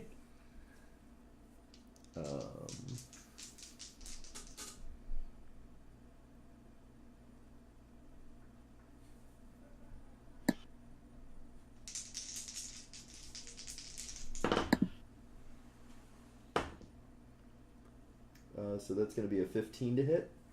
That will not hit. Boof. Well. So is that it? That's it. Okay, so you try to fire at his sword, but he's moving it around and he was attacking Sebastian at the same time, so it's kind of difficult to aim it correctly as the bullet just whizzes by and pierces the antique shop's wall. Not the first time. You're fixing that. I do every time, Diane. I'm just making sure. This is why I took proficiency in woodworking. You look up there, like different patches up there. They're all like different colors. Yeah, slightly of different too. colored whites. And it's like weirdly one particular wall. It's always that wall. Man, I told you to take your target practice outside. Shoot at the dumbasses that got petrified, not my wall. I'll do that too. Our wall. My wall. It is now Sebastian's turn. Damn walls. Yeah, but with Okay. the walls, the humans. Okay. No gods, no masters. Given that I'm beginning to look a little, given that I imagine I'm looking a little chipped and whatnot by now. Who did you say was remaining, by the way? There are currently 4 leather-wearing thugs left and a veteran who is wearing plate armor. 2 of the leather armor wearers are currently being grappled and clawed by the Daya's vampire girlfriends. 4 leather, 1 veteran, 2 of which are being grappled. Right. 2 of them. Right. In that case, I'm going to go into a rage and just run at the veteran guy. He is standing directly next to you. He just attacked you. Oh, right. Okay. Never mind that. Never mind the running at him. I'll just rage and whack him. So you rage and start to charge forward and realize he's standing right there. Oh wait, right. Never mind. All right, do it. I'm a little dazed from getting whacked. Okay. Anyway, but yeah, let's see how this goes. And thanks to rage, I'm pretty sure I have advantage. Which is a good thing, because that was a 1, and... Okay. 21. Yep, that'll hit. And damage... 8. For 8 damage. Alright, this is the first time that he has actually been hit as you bring your great axe down and manage to pierce just between like his plate armor and actually get him. And I try to whack him again. Alright. Good old Great Axe of Doom. Good old great axe. 15. 15. To hit or... To hit. that will not hit. Your second swing, you are unable to actually penetrate his armor on him, and it's just kind of a glancing blow that misses. Ricochets off the armor. Oh, well. Meanwhile, Celeste over there, who is still grappling the guy with her teeth, reaches her claws around and just like draws them across his throat and just like tears out his throat as he just falls to the ground, and she releases her grip. That's another dead thug. And it is now the plate armor guy's turn, who is going to attack Sebastian after Sebastian just attacked him. Hooray. What's your AC again? It's 16. 16. I do have I have resistance to bludgeoning or piercing and slashing now, if relevant. Okay, cool. It is piercing damage. You are going to get hit once for... Oh, sorry, it's actually slashing damage. You're going to get hit once for 8 slashing damage, with your resistance is 4. I see. So, 65. So he slashes you once with his two-handed long sword, and then the second one you are able to duck, and it just goes right over you. Did you just clip the tip of my horn? I like that horn. And it is now Daya's turn. Actually, before the end of his turn, he shouts out, this plate armor wearing guy, Dolak demands your souls! Who? Dolak! Who's Dolak? Who? Shut up and die! Who? You Gesundheit. die. You come into my shop, you threaten my girlfriends, and you expect me to shut up and die? Bitch! It is Daya's turn. I am going to, yeah. Who? I'm going to Eldritch Blast him. Okay. So I, like, instead of, I don't just say bitch, I say, bitch, what? And I throw 2 Eldritch Blasts at him. You punctuate it with Eldritch Blast. So, 15, 16, 17, 18, 19, 20, 23. That's gonna hit, yeah, definitely. And that's a natural 18. That will also hit. And there's someone within 5 feet of him. Sebastian is within 5 feet of So him. I get sneak attack damage. Yes. As well. I 7, 8, 9, 10, 11.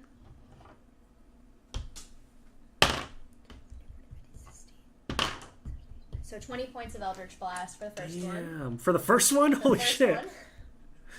This is all I have, guys. It's so good. Eldritch Blast is a cantrip for warlocks. Second one is 9.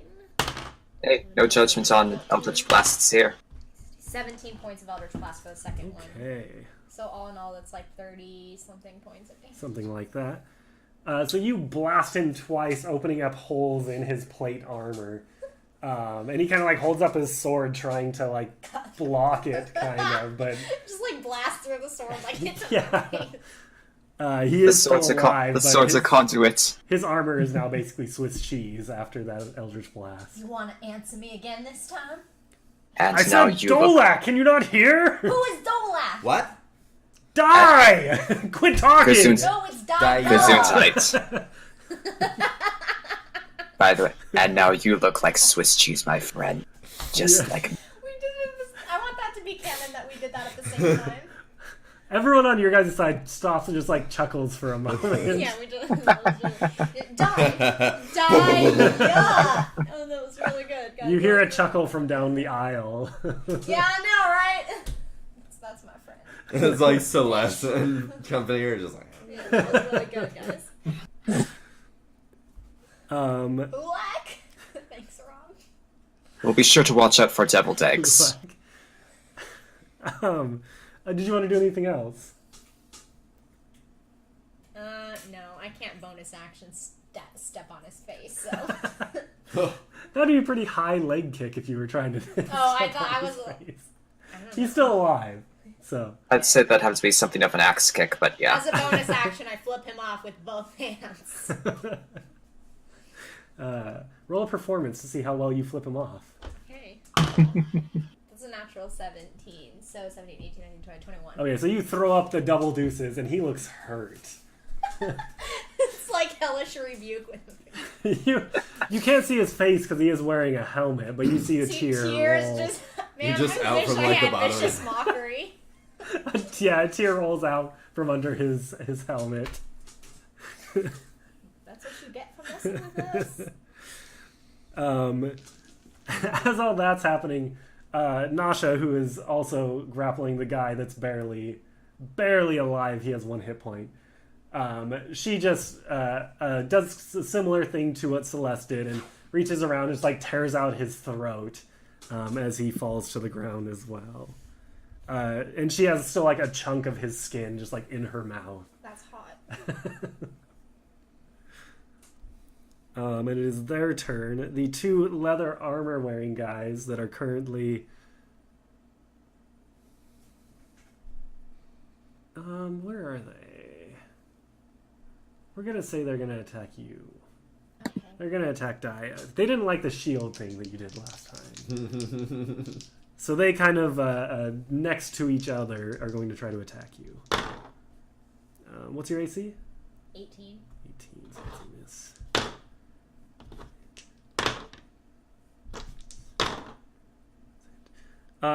They each swing twice again with their maces and hit you twice for a total of 10 bludgeoning damage.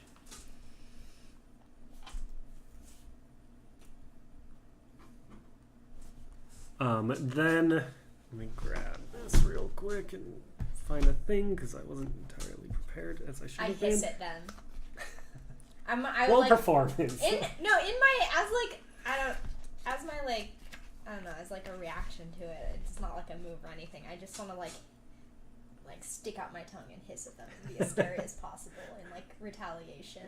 Okay, like a passive intimidation kind of thing. Yeah, like I get hit and then I turn to them and like my eyes are dark and I like my forked tongue goes out and I'm just like. Okay, so I want to scare them. As you stand there, I want them to be like, ugh. Okay, Tim, I pissed myself a little. From down the aisle again, a chain whips out. First one misses, but the second one wraps around their neck and just like is then yanked back. And because of the spikes and the blades on this chain, the chain shifts as it's pulled and just like slices their head clean off. And that one just falls to the ground headless.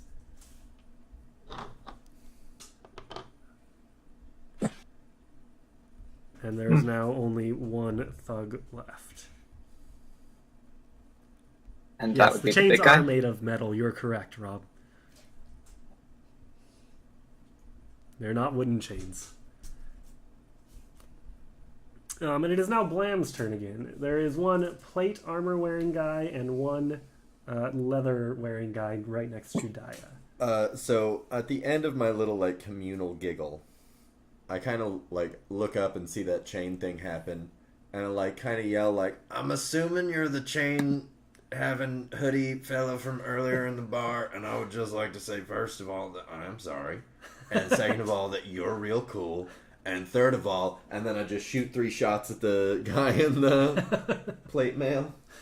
Is it so? The guy in the leather is the one who hit me, right? Yes.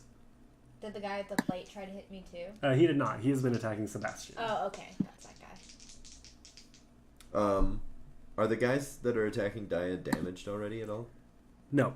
No. There's only 1 attacking Daya right now. The other one just got decapitated. Cool. So yeah, I'm gonna keep going for the plated dude. guy. That was an ouchie. So that is He did me an a ouchie. 25 to hit, Yep, that'll hit. and that's gonna be for 14 damage. Okay.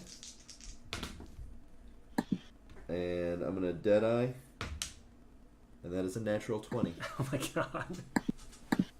No, that was a 1 and a 20 on advantage. Nikki, can you verify that? Is he lying? No, that's a natural 20. Okay. He's rolling the Goopy Boy dice. Goopy boy dice. They're the Paul dice. They're performing well for me. So that's gonna be 19 damage, Okay. and I get a grip point back. That one, you again enter your Deadeye mode, put the X right over his head, and then pull the trigger, and it goes right through his head, and just, Daya, make a dexterity save for me. Ah! That's bad. 8. So Ooh, boy. the leather armor wearing muck next to you, his head just explodes and blood Wait, I thought this splatters. was the plate armor guy. No, the blade armor one is next to Sebastian. Is that who you're aiming Yeah, for? plate armor guy. Oh, is who Oh, I was okay. Sebastian, make a dexterity save. Oh, thank God You that almost wasn't were a me. goopy girl. I almost was a Oh, goopy girl and not the way I wanted Oh, to be. no. Oh! Sorry, Ben. A you're dex- not here. You're like, A dexterity save, you say? saying Yes, a dexterity save. Can I see this effect? Yeah, but so could Nasha. No, it happened so quickly you wouldn't really be able to see it. Okay, fair enough then. Leave me alone. I have a king. Well, that's not good. That's a 5. That's a 5. Okay. So rewind. Blam, you deadeye the the plate armor wearing guy. Sebastian, he's standing next to you like having just attacked you when his head explodes.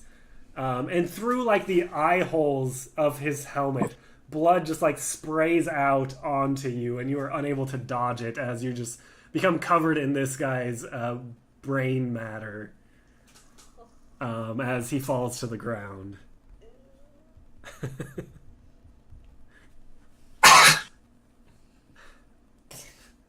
This is disgusting. Man, and it's human too, so it's like not even worth it. I- Yeah, it's human. I did want a piece of him, but not this literally. Me rolling an I hate human con save. So, yep, you hate humans. Ugh. And it is now. Was that your whole turn, Blam? That, yeah, so that was... Wait, that was 2 Yeah. attacks? So I've got one more? Yeah. Leather guy. There is one leather guy next to Dio left. That is a 23 for 9 damage. For 9 damage. He is still alive, and Dio remains uncovered in blood.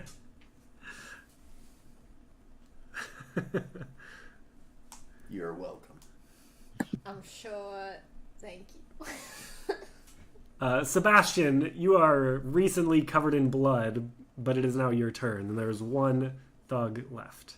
The one who's next to me. Correct. The one that is next to Daya. Shoot it! Kill him! Shoot it.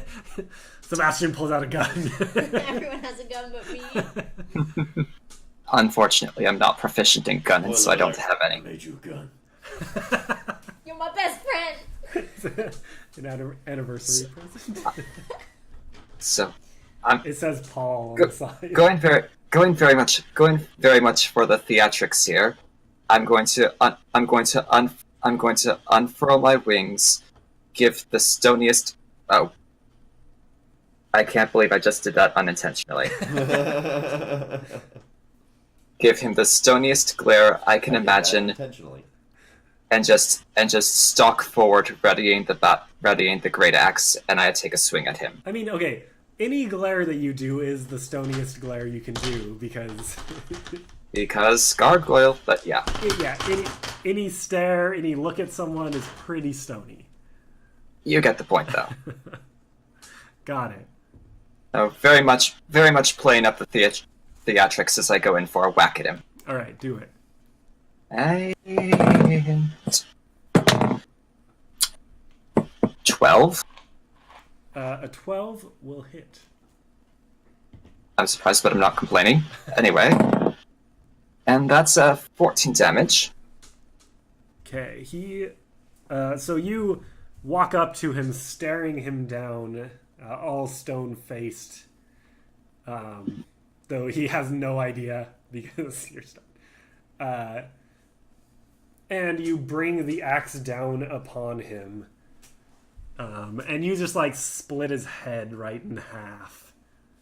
And Dia, make a dexterity save. Turnabout is fair play.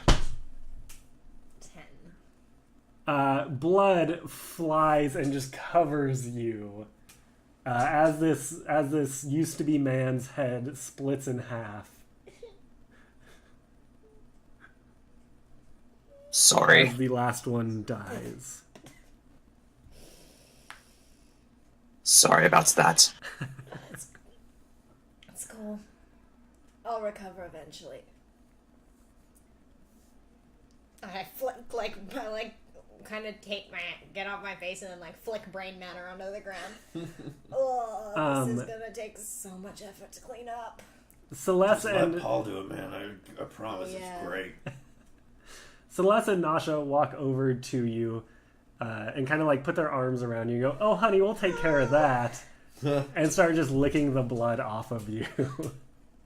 Like kind of like a cat. I just kind of like the blood and brain matter.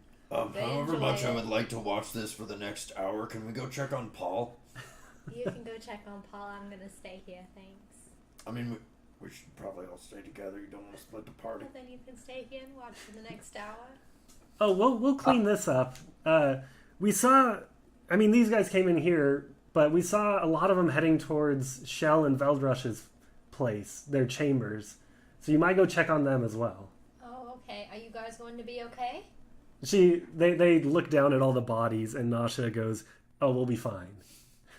Okay, we'll could be you back check for you. on Paul? If we're gonna go check, could you check on Paul for me? Yes, we'll check on Paul. Paul's very Bring strong him and can in kill here plenty so of he you. can help clean this up. Yeah, he can help for clean. sure. He's great. He's kind of difficult to see, but we'll keep an eye out for him. Yeah, just watch where you step. Let him know that I love him. And Celeste, there's a succulent I left at the bar because all this stuff started happening. But I got you a succulent. Oh, thank you. I'm sure it's lovely, and You want to we'll see water it like soon. every 4 days. Okay, we'll take it. We'll deal with it after this. Yeah, of course. Sorry. Okay. We'll clean up the bodies and the blood and prepare a feast And water the succulent. and water the succulent. Well, be safe. And we'll go, I guess, towards Shell. Out from as you guys go to leave, out from one of the aisles walks the slender humanoid from the tavern with the chains that they are now wrapping back up around their. I hope you Is the caught head off? my yelled apology there, boss. The Hello hood is again. still up at the moment. Now are you going I to just tell let her- us who you are? What were you saying, Sebastian? I just mutter, "No again." So they kind of step forward out from the dim light that they were standing in to go, hello. My name's Doro. Doro. Yeah, It's nice to meet you. I like antiques. Me too. I think you and I can be friends. You see the glint of a smile underneath their hood. Are you going to come with us?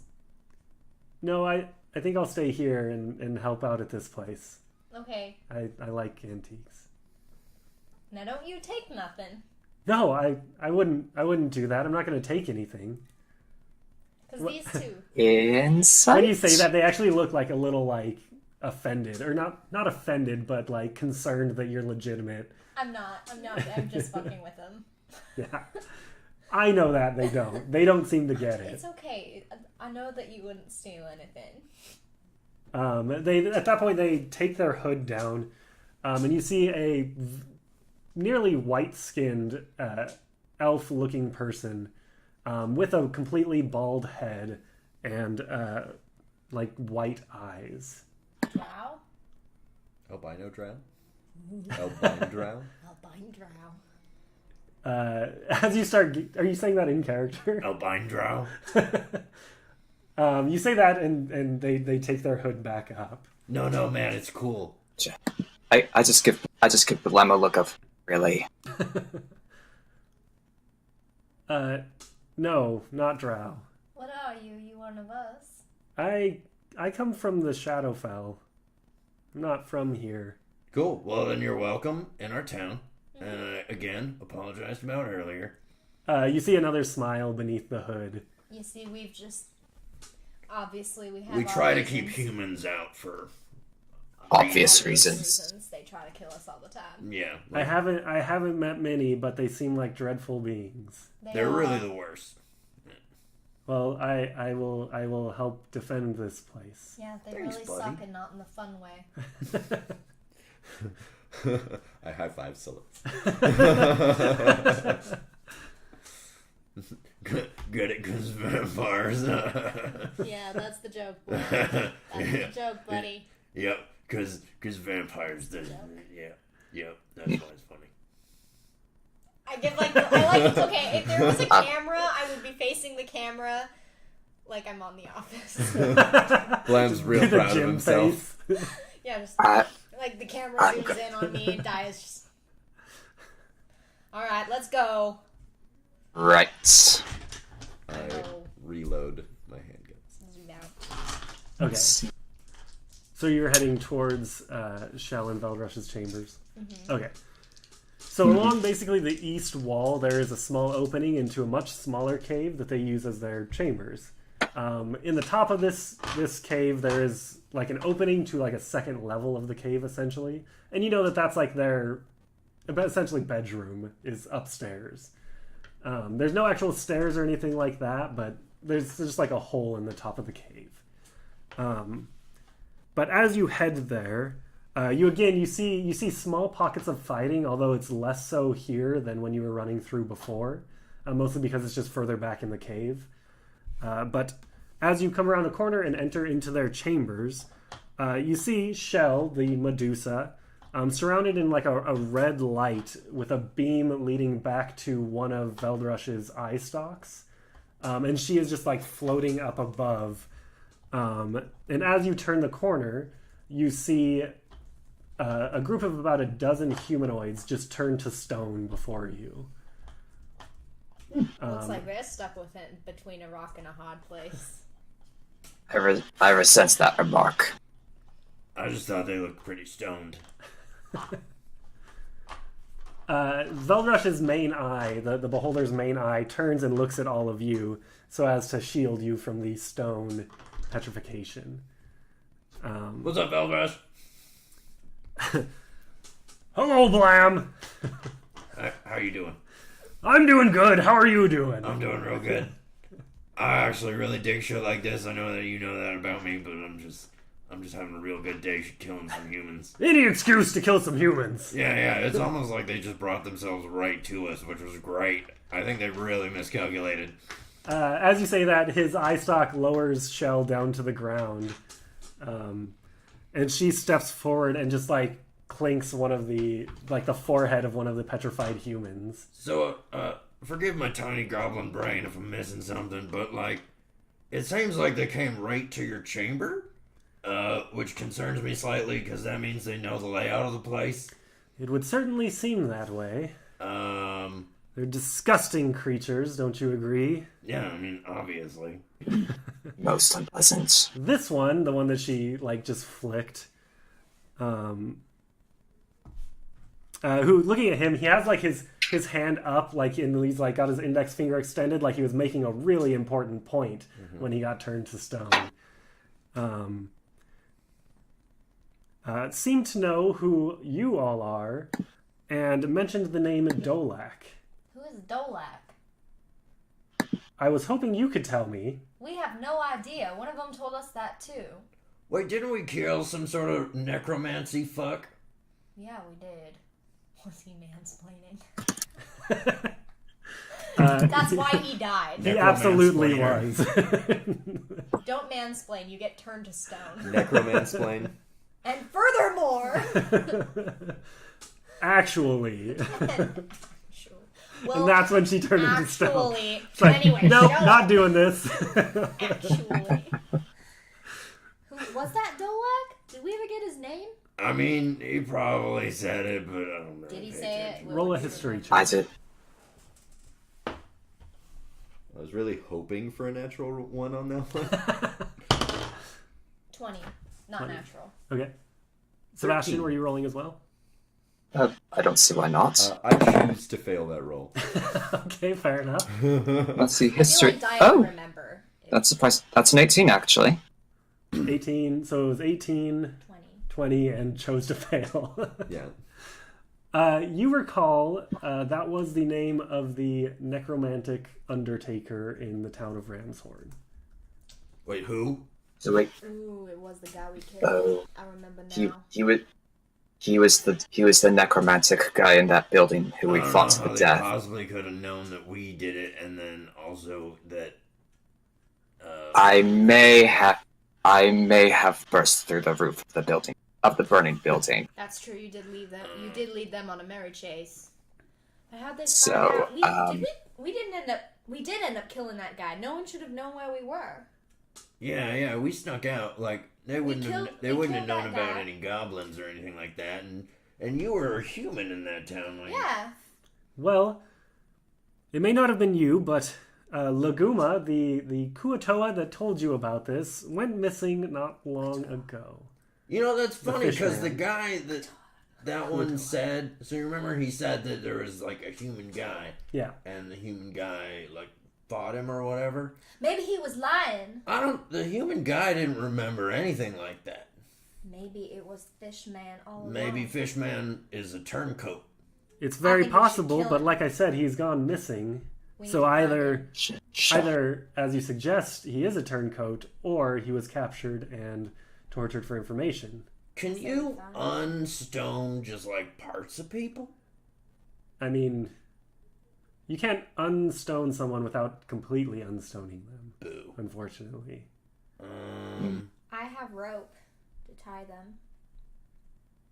Because I'm just thinking, so this guy has something to yell about. And I'm just thinking maybe I can figure out if this fish guy, where he is with, my... And I, like, twirl a pistol. Methods. Oh, I was just gonna ask. Yeah, I'll let you shoot him in the head. If you do the talking, I'll do the shooting. It'll be great. Oh, I can disguise myself as human, and maybe then he'll talk to me. But ahead of time, so we're not talking Ahead of about time. it in front of him. Right. Well, he's stoned now. But No. For my information, should I start with toes or kneecaps? Like, how quickly are we gonna escalate this? Because I don't want to like ask you while you're trying to do your negotiation. I would say Not shoot to him interrupt. in the kneecap. Start with kneecaps. Start All right, we're with the escalating kneecaps. quickly. Because I have no patience for them. All right, cool. So kneecaps. Yeah. Then Then like elbows. thigh. Yeah, then like elbows. hips. Yeah, like Not- thigh. not like, to- shoot him in the thigh so it really hurts. I read in a book that human hips, if You you can shoot them, read? they don't. Yeah, I can make guns. I thought you were just like. Not But to I read interrupt that this if merry you discussion, break but- a human's hip, it like never heals right. I'm real into that. Well, I'm thinking he's gonna die anyway. Yeah, I know, but he doesn't know that. That's true. All right, we're ready. We're ready. I'm going Not to. to- First of all, Shell, is this agreeable to you? We try to get some information out of him. Yes, I mean, I am always for torturing humans. Okay, and I like tip my hat forward a little bit, and then I take the form of a tall, very beautiful human woman with long red hair, and like the coat, and I have my 2 daggers at kind of like at the ready, but like kind of hidden, and I stand in front of him, and I'm waiting for him to be woken up. Before you do that, Shell walks over and just like grabs the stone index finger and just like breaks it off, and just like throws it on the ground. And it's at this point you hear from behind you, from the entryway, you hear someone shout, "There you are!" And turning around, you see a human with kind of longish brown hair walking into the room. Well, it doesn't seem like we have to unstone this guy. We could just torture that guy. I say very loudly. What is everyone's passive perception? Alrighty. 12. Passive perception. Yeah. Let's see. 15. Okay, so Sebastian and Blam, you're looking at this guy as he walks into the room, and you just faintly see the glint of something in front of him that he clearly doesn't see. Like light reflects off of something right there. That he doesn't see. Yeah. He's pointing at you guys and shouting as he's walking forward. I say. I'm gonna ready a gun, but I'm curious about this glowing thing in front of him. Sorry, Likewise, okay. Sorry. No, sorry. What were you saying? Likewise, I just like to raise the axe, but see how this plays out. Can I bitch smack him with Mage Hand? I don't know. Can I do that? Like, not for any damage, just to bitch slap him. I'd say it'd be a fairly light bitch slap because it can only do like 10 pounds of pressure. I mean, you might be able to get in a little. You would know that he's getting bitch slapped. Like, as you're about to do that, pointing his root. he's like walking in and he shouts, "You've been running all over, but now you..." And as he's about to finish saying that, he gets this like confused look on his face as he stops moving and starts like struggling, trying to move. And it's at that point that you notice Paul is standing right there. And he just walked directly into Paul. Paul, Is baby. he being oddly satisfied? My darling. It is the opposite of being oddly satisfying. So you see him just like freeze in place and start trying to struggling like he doesn't know what's going on. That's my baby. As Paul, then you then are the see, greatest. Paul just like slide forward a little bit so that you can actually see him as he moves. There's like a gold ring floating in the... Wait, is the guy's head like visible? Like, can he talk? Can he breathe? He's completely visible, however, he is engulfed Yeah. inside of Paul. No, Hey. but like, can he speak or? Like, is Could his Paul head- give us just his face? You could ask. Hey, Paul, can we talk to that guy real quick? Just give us his face. So he shifts the guy inside of him around so that his head pops out one side. And the guy, as soon as the guy's head appeared, he just goes, "Oh, it burns! It burns!" I put a pistol to the side of his head, and I'm just like, so my friend here has some questions for you. You see that like his armor and his clothes are like being melted away. Yeah. What are you doing here? Oh, it hurts! The sooner you answer, the sooner it's done. Roll an intimidation check. 16. He stops screaming and goes, "We're here to kill you! I got that. It's revenge for what you did in Ramshorn!" What we did? Yes! Do I look familiar to you? Well, to be honest, I didn't actually see any of you. Then how do you know what to judge? Because I was told! You just believe everything you're told? When it's by the right person. Alright, so Person? And look, clearly he was right! You're a bunch of monsters! you're in the wrong place. Just Excuse me? Excuse you! No, excuse you. Hey, Paul, can you Sir. speed it up a little bit? I'd like to, before I grab him by Oh, the wait. chin and like squeeze. What was Sebastian saying?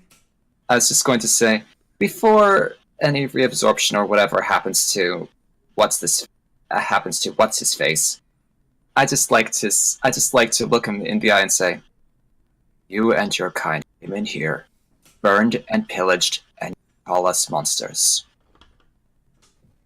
Who's the real monster? He has a good point.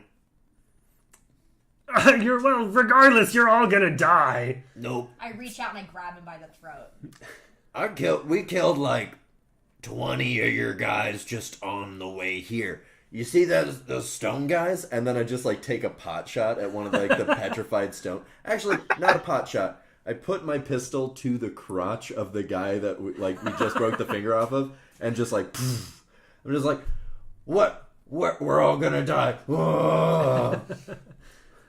He laughs and goes, "It's not us you should be afraid of." Is it the gelatinous cube that's melting you that we should be afraid of? Because guess what? We're engaged. The shape of a hand extends out from the cube, and it has the ring like inside of one of the fingers. It's like showing hold the off. hand. It's like showing off the ring. Like, look at this rock Look that what I you got me, you guys. It's like Lamb blushes. The hand then like retreats back in, and you just see the ring sitting there. I'm Love still you, like baby. grabbing him by the throat, and like because the disguised self is only like a visual illusion, you can feel my claws like digging into his throat. Okay. So you kind of grab his throat and he goes, "You traitor!" Or I just know these people mean no harm. They're reacting to their home being invaded. Humans think of these people as monsters, but they're just people who look different than you and me. They are monsters. They should all be killed. They are just And here. Dolak will do just that. And I squeeze harder because he's being an asshole. And, like, I make this motion to Paul. the real monster's the one who comes in here and kills innocent people who have done nothing. If we don't need him anymore, I'd like to just put my hand against his face and shove him back into Paul. As he does so, my claws are still digging into his throat, so it like rips out part of his throat. Oh, man. Roll an athletics check to see how well you can do. On my part, or No, sorry, Daya, because 15. she's grabbing his throat got it. to try to rip out his throat. Well, Pretty like much. I already have my claws like digging into his throat, so like if Sebastian is like pushing him in and my claws are digging in, then it like would take out part of his skin, So Sebastian starts pushing him in, and you're like clawing his throat out or trying to. And he says, "You brought the monsters. Dolak's just releasing them." As he's pushed back in. Brought the monster, Joel is releasing them. Maybe Dolak's not as dead as we thought. Is that the guy's name? Or is that just the god he worships? No, I think that was the guy. That's the name of the necromancer that we killed. The Undertaker. Given that he is a necromancer, death could be more of a temporary inconvenience. Or something. Maybe. We should ask What? Dave. He's a lich, right? Yeah, it's Dave. Dave's a lich, right? Who's Dave? I love just inventing people for your town for My favorite Yeah. is that you just kind of like invent them with the name Dave. Yeah, I go for tea at Dave's Phylactery all the time. I'm trained to... He runs a tea shop named Phylacter Dave's Tea. Phylactery. Grimhallow gets better That every is time we talk. absolutely canon now. Maybe we should go talk to Dave. We should go check in with Dave. I bet he's killed a lot of humans today. He's lucky. He doesn't even really have to clean up. He's just disintegrating, and then he just has to sweep afterwards. We're gonna have to have a Paul take a sweep of the whole fucking tea shop. He needs a raise. I hope you're hungry, baby. This is what it's like to be on the City Watch. We sweep the streets clean.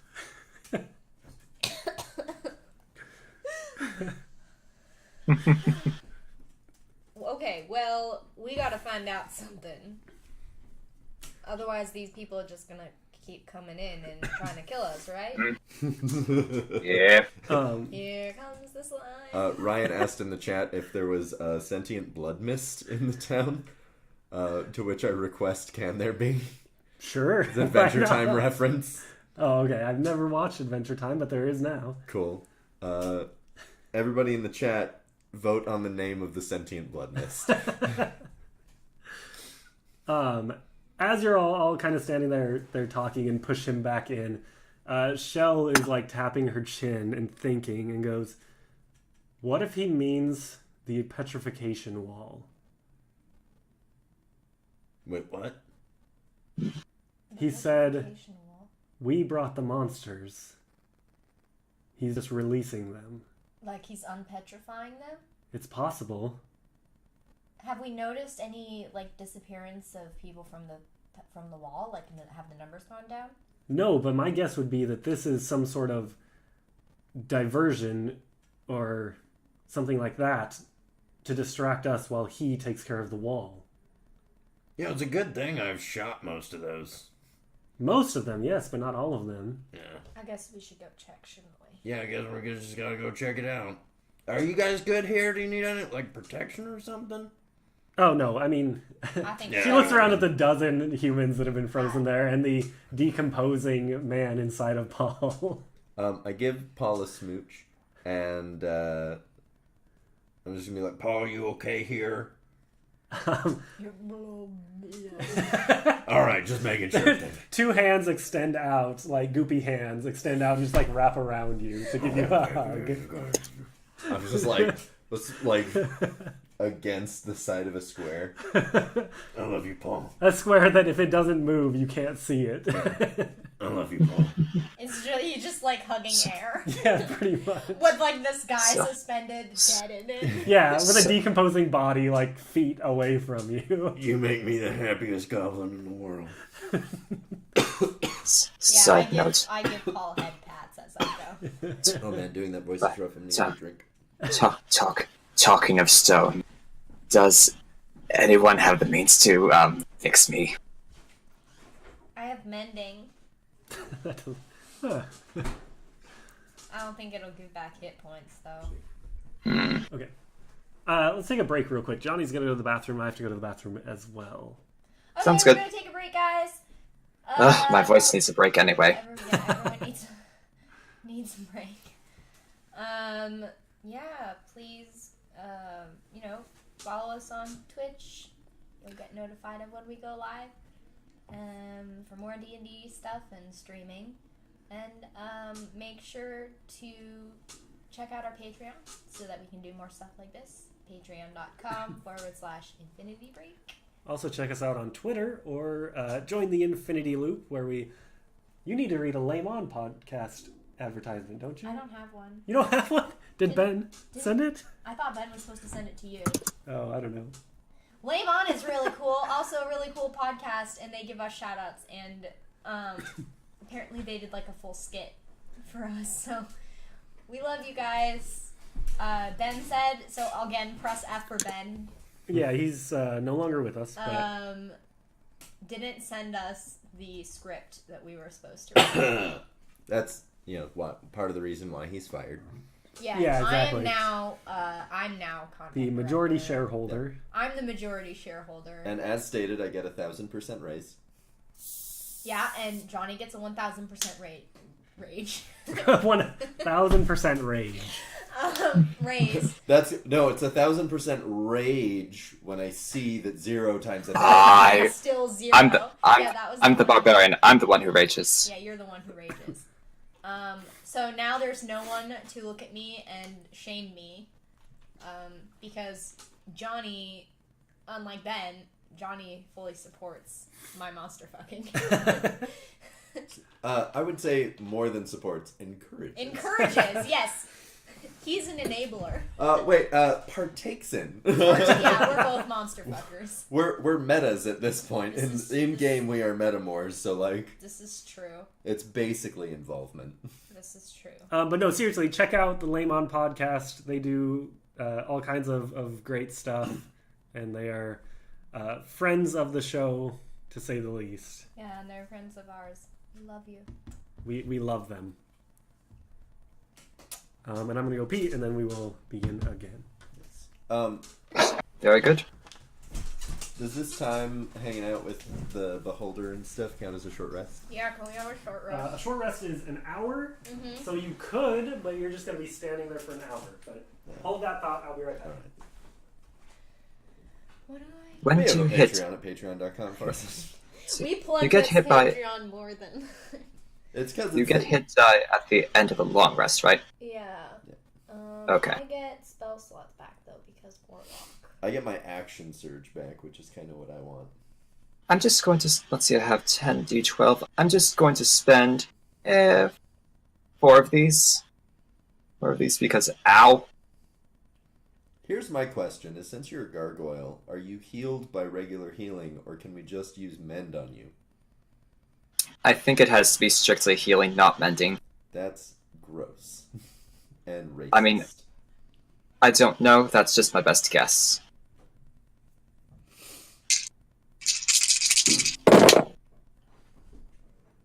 Mm.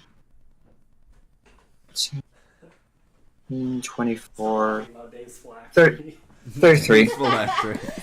I get 33 hit points back, so back to 98.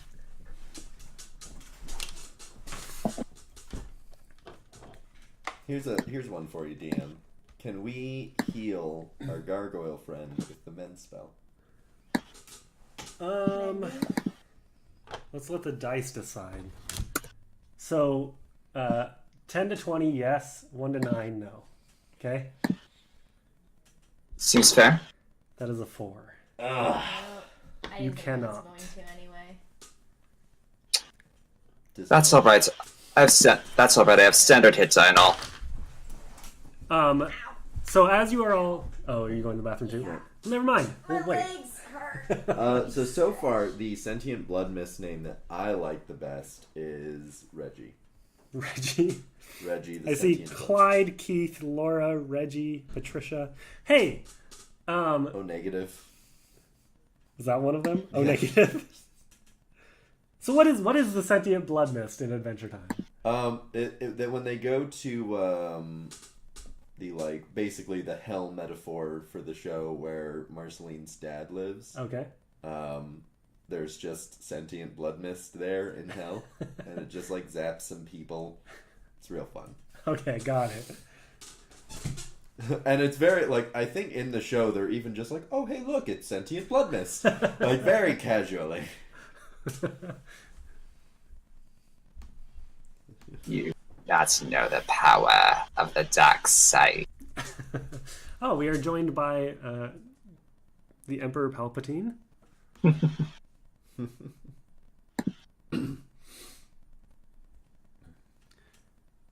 One other thing I was going to say, last week, my parents were in town who own a bakery and dropped off donuts and all kinds of treats, and we said we would give them a shout out on the podcast and did not. So if you're ever in Wenatchee, Washington, my parents own a bakery there called Glaze Bakery. Check it out.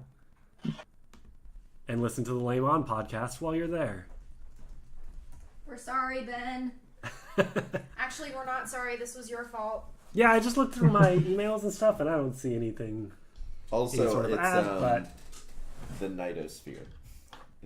the Nightosphere. Yeah, that's the Is hell that- stand-in. Oh, okay. Nightosphere? Nightosphere. Seriously? This has a guy who's not seen Adventure Time. It's real good, and I highly recommend it. Yeah, I've never seen Adventure Time either. I mean, I know of it, but I've never watched it. Okay, now that we are all back, so you guys are standing there. You all are standing there discussing how to heal Sebastian and whether or not you can use mending. I'd say with mending, you could superficially heal him. You could put pieces of stone back on if they fall off, but he won't actually regain hit points. Yeah, that's what I was asking. Can I put his horn back? Yeah, you could do that, Ex- but yeah. I meant I the spe- horn. I spent a few of my hit die, by the way, just to bring myself semi into shape. So you can only spend hit die during short rests. Was this not a short rest? So a short rest, you could take a short rest if you chose to, but it does take an hour. Yeah, I don't think we have an hour to burn, TBH. This is all, we're being invaded. We can't just all right, let's go back Let's for just a set up a camp here. So I think All we right. just... Alright, Red. back on that. Shell walks over to behind a small curtain and reemerges a moment later with 3 vials, which she hands to each of you. And she says, "Take this. It'll revitalize you and hopefully help you with whatever's going on out there." right now? Yeah. I pop the cork off with my thumb and just chug it. Pop it. And then I throw the glass vial to the ground when I'm done. Is it just a health potion? It is not. So this will give you the benefits of a long rest. I shot. See, I did that thing down. So our hit points are now restored? Yep. Or And spell spells. slots. nice. Blam, you throw your vial on the ground, and then Paul slides over and cleans it up. Thanks, Paul. Thanks, honey. This is why we're the perfect couple.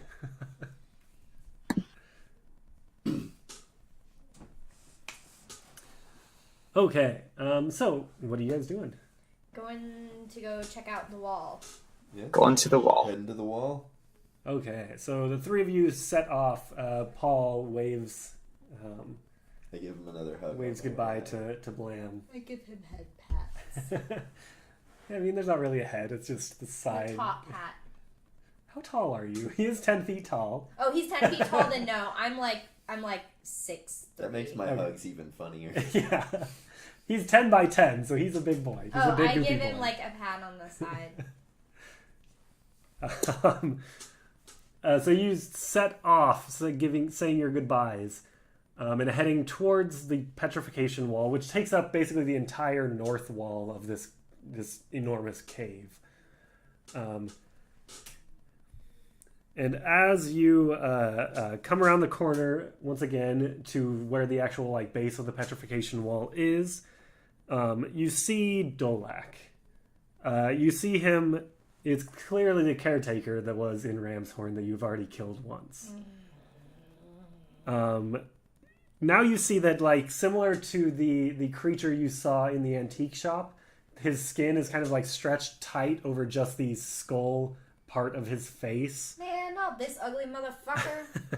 And his arms have a similar skeletal look to them. I wonder if we could get some help from Phil Actory, the other legend. Man, fuck you.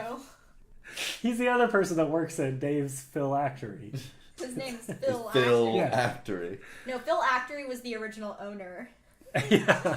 Dave is Dave his took over. protege. His apprentice. So you see Dolak. He has a staff in front of him, just resting on the ground. He has his eyes closed, and you can see his mouth is moving as he's muttering something. Can I whip out bad news and just stop him from talking Are you gonna shoot him? with bullets? Go for it. Bad news roll. Can I cast Dispel Magic? Good try.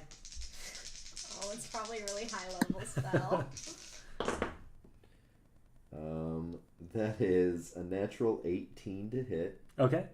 and I rolled nearly max damage. Nice. So that's going to be 27 damage. Ooh, you're rolling my Asimar Paladin dice. Well, Blam is nothing if not a paladin. Literally. Your bullet flies straight towards him, but when it's about to hit, it seems to hit some sort of field around him and just dissipates.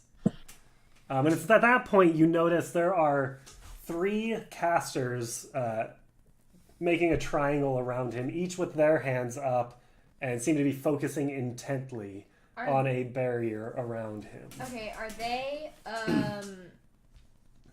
So I get a second attack, right? So I'm going to shift bad news slightly to one of those guys. Okay.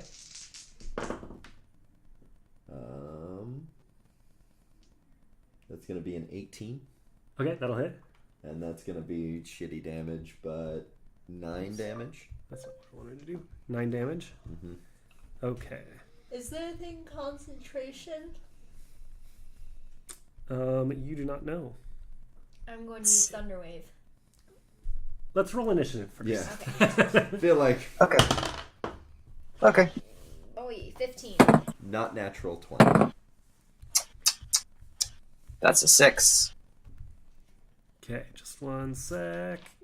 So what did everybody roll? 15. 15 for Daya. Unnatural 20. An unnatural, a superficial 20. And Take a 20. 6. I shouldn't have been talking while I was saying that. I just typed out unnatural. And Sebastian had, sorry, A good old 6. with advantage? Advantage does not mean much if the rolls are low to begin with. Wow! That's brutal.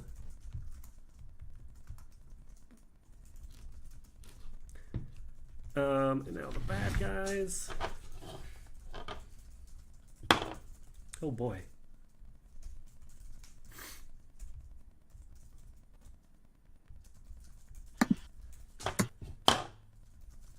These dice have been rolling like shit. Okay, that'll die. You're getting tired. Back to this die. Are the goblins paying for the wall? The humans are. Give me 2 seconds. There we go. There's my buddy.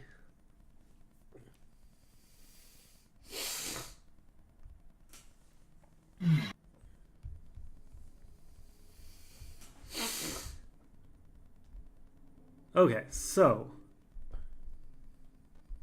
Blam, you dealt, did you say 9 damage to that guy? Yep. Okay, so that does strike him. But you see him focusing and still the barrier remains up. But it is now your turn with that unnatural 20. Cool. I am going to bad news that same guy again. Okay. Because I assume I'm pretty far away. Yeah. That's going to be an unnatural 20 to hit. Okay, that'll hit. And 16 damage. Okay. And since I just remembered that I had a rest, I am going to...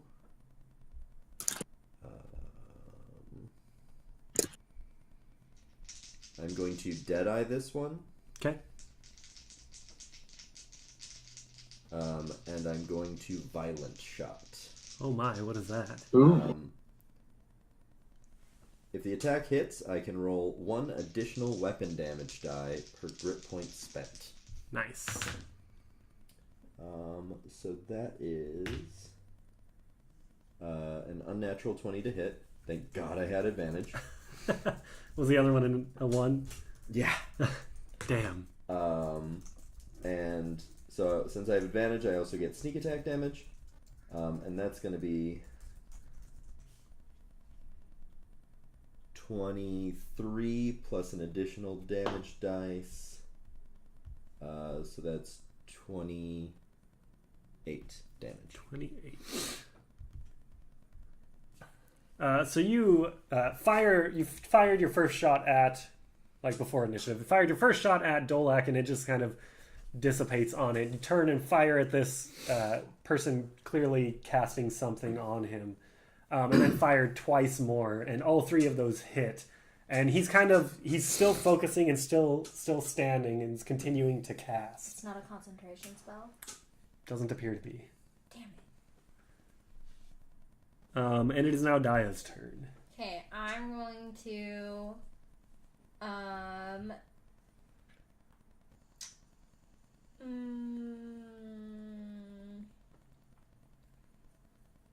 I am going to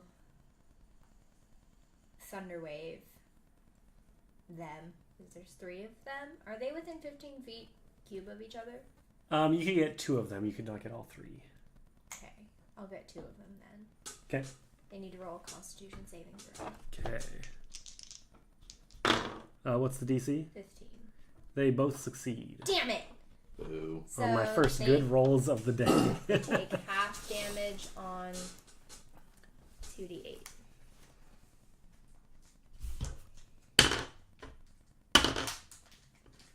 So 4.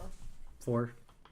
So And they they each. aren't pushed. So they are each going to take a total of 4, or do they Total. each take 2? It was 8. So Okay, so they each take 4. So I'm just going to go ahead and assume you also attack the one that Blam has already attacked. Yeah. Okay. So you run up and thunder wave 2 of them, but they're able to withstand it as like their hair flies back and their robes fly back. And But they are wearing clothes underneath, so you don't get any peeks. oh, thank God. And I bonus action disengage. Okay. It is at this point that Blam, next to you, like directly in front of you, from the ground, almost like phasing through the ground, this creature appears. It's about 10 feet tall. It looks very much like it's skeletal, except that it has muscle still. And its arms reach basically all the way down to the ground. So it's has very long arms with hands, like enormous hands that end in claws that like each finger is like a foot long. So it comes up out of the ground directly in front of you and is going to try to strike you. What? No monster solidarity? Bruh. Yeah. So it's going to do that. Why don't you love us? What's your AC? 17. Oh boy. That's going to hurt. Great. So great things to hear. I love it when DMs say that. So it swings and misses wildly on its first attack. And then, maybe just because you're so short, it wasn't prepared for something so short. But the second one scoops down and pierces like your chest, pretty much. And you're going to take 40 piercing damage. What Oh my god. fuck? As it nat 20 crits you. 14. Oh. Oh boy. Should have asked if we had started with healing potions. Fuck me. And Healing potions? it is now Sebastian's turn. Hmm. As this thing just clawed the hell out of Blam. Where would you say they are relative to each other? So this thing is directly in front of Blam, who I would imagine is a little ways back because, you know, you shoot your pistols, you're not getting up close. Daya is closer up to the casters and Dolak, but did disengage and back up, so she's not directly next to them. So there's no convenient space between Blam and the beastie into which I could insert myself. Nope, they are right next to each other. Dang. Well, I'm just going to run up. Well, then I'll just run up to the left, right, whichever of this beastie, and say, "Hey, do not go attacking my goblin buddies," and rage, and try to hit him. All right, do it. This time, raging now so I don't get whacked with quite that heavy a hit again. Anyway. Okay. That's a 26 to hit. Yep, that'll hit. 7 damage. Okay. So you bring the axe down, trying to defend your friend Blam, and strike him for 7 damage as it like turns its attention towards you now. And I follow up with another good swing. Or at least I hope it's a good swing. Oh, hold on. I forgot to do something real quick. Oh, sure. Sorry. What's your AC? 16. Cool. When you approach, in response to your approach, it spins around and claws you as well for 20 piercing damage. Oops. I'm guessing this takes place before the raging, so... Since I didn't say it, I'll say that you raged as you were moving up to it. So you take Okay. half damage. Thank you. Oh. Anyway, okay. I mean, yeah. He strikes you that once and attempts to actually strike you again when you approach, but misses on the second one. Gotcha. Anyway, I will follow up with that second attack unless there's anything else you miss. Just Nope, checking. Sorry, go ahead. Okay, just checking. Right, well, 21. Yep, that'll hit. 13. Okay, so a total of 20 damage. So, like, it struck you first, but you managed to just, like, power through it in your rage and managed to hit him twice with your great axe. And it is now... nobody's turn. it is now Blam's turn. Okay. I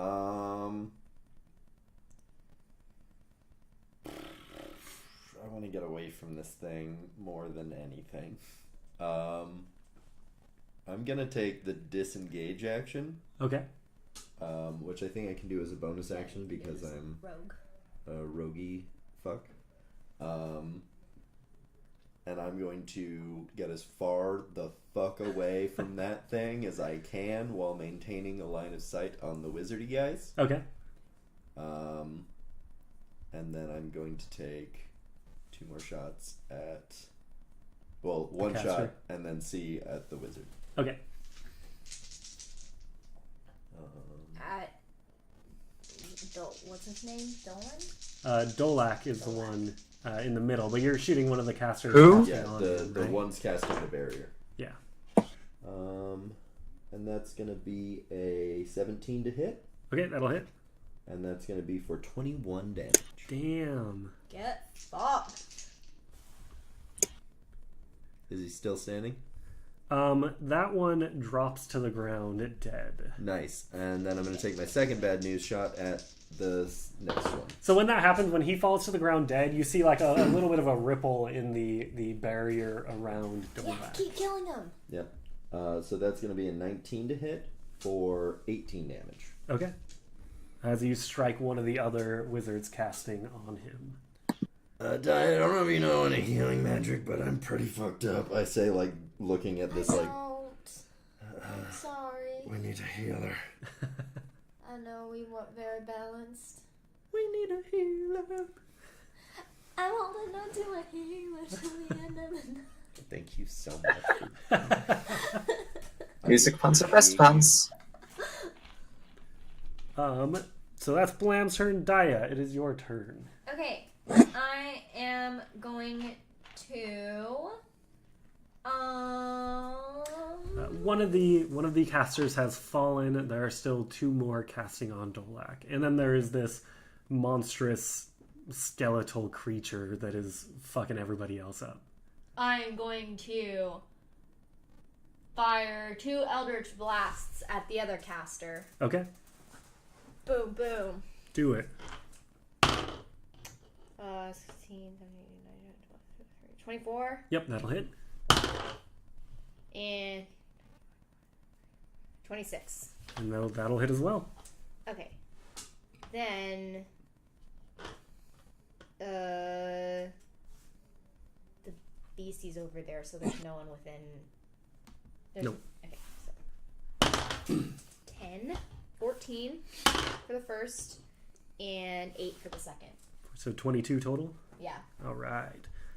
So you blast one of the casters twice, and you can see some of his skin, which is now singed from the Eldritch Blast, and the clothes that you have melted away with it.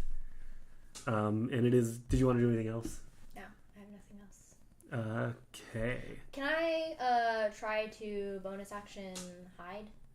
Is there anything that I can hide behind? Or hide? You could, yeah. So there's some buildings and stuff around. Most of it stays like away from the wall, but you could run back a little ways and hide in like an alleyway if you really wanted to.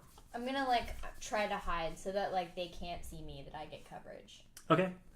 So you just run back into one of these small alleyways. Yeah. And go ahead and roll a stealth. That's a natural 18 plus 9. Okay. 18, so 27. Okay. So you're feeling pretty good. You feel like you're pretty disappeared. So you run over and you look up and realize that there's a small alleyway between a building and Dave's phylactery, and you just dive into the alleyway and hide behind it. Dave! Dave, help! Phil! Dave! Come fuck this guy up! Who? I love that that's the joke now. Dolak? Who?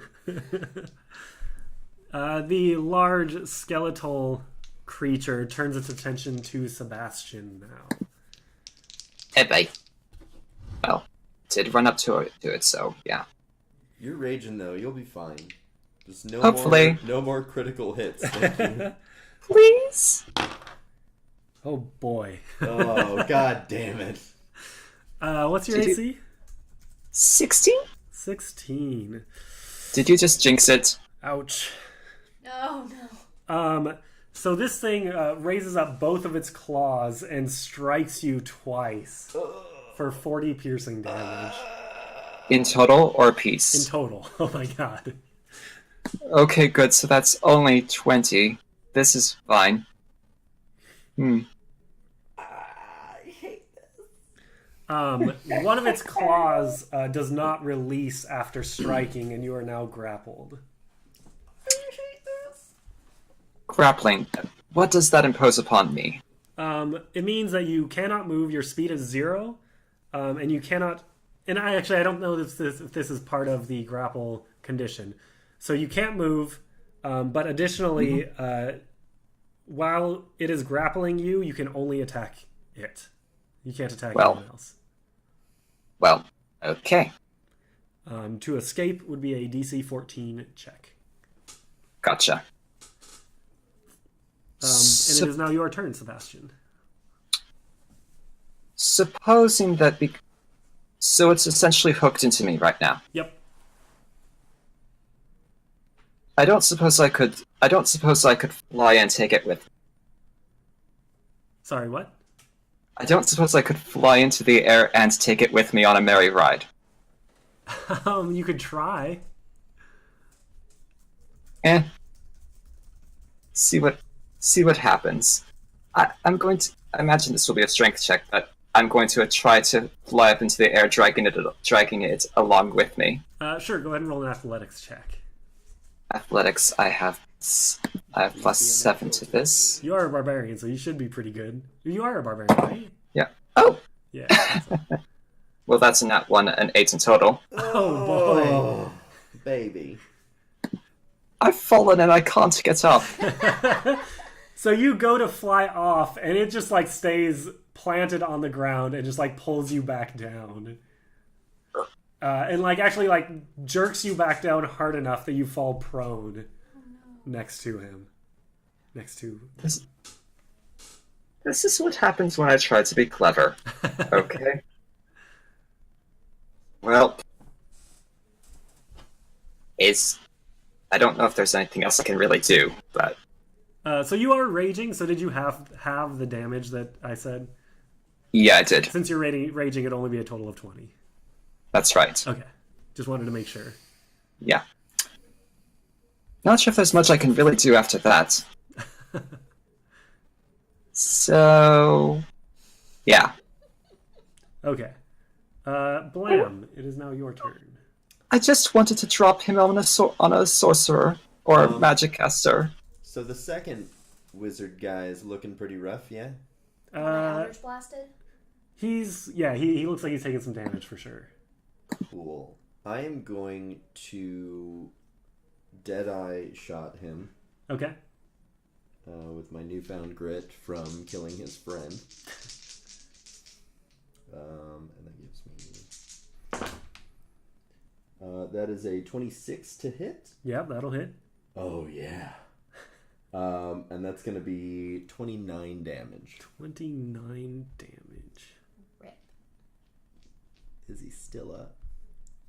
He drops to a knee, but continues casting. You shitbag motherfucker.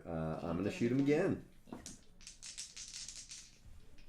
So yeah, I just want to confirm that Ben forgot to give us everything to plug Lame On podcast. He says, yes, but I forgot. Sorry, team. So that's going to be a 24 to hit. Yep, that's going to hit. And that's going to be for 19 damage. Okay, this time, because he had 2 HP left, you fire again, and he falls to the ground dead. As you see another, ripple around the barrier around Dolak. Do I have line of sight on the third guy? Yeah. Dolak? Or is there's 3 casters in Dolak? 3 casters and Dolak. Okay. So there's one caster left, and then there is Dolak, who this whole time has just had his staff in front of him with his eyes closed and whispering words. I am going to action surge, and I am going to kill the fuck out of that third guy. Okay. So the first shot is going to be Deadeye and Violent. Okay. I don't know what that means, but I like it. I love this. So that is going to be a 28 to hit. Yeah, that'll hit. I rolled max on the first D12 and the D6. Oh, man. So that's 18 plus 3 is 21 Okay. plus 6 is 27 plus 5 is 31. Oh, my God. Okay. And then I'm going to shoot him again. Just regular style. And that is a natural 20. Oh, my God. Please look. Nice. Can you verify? Verified.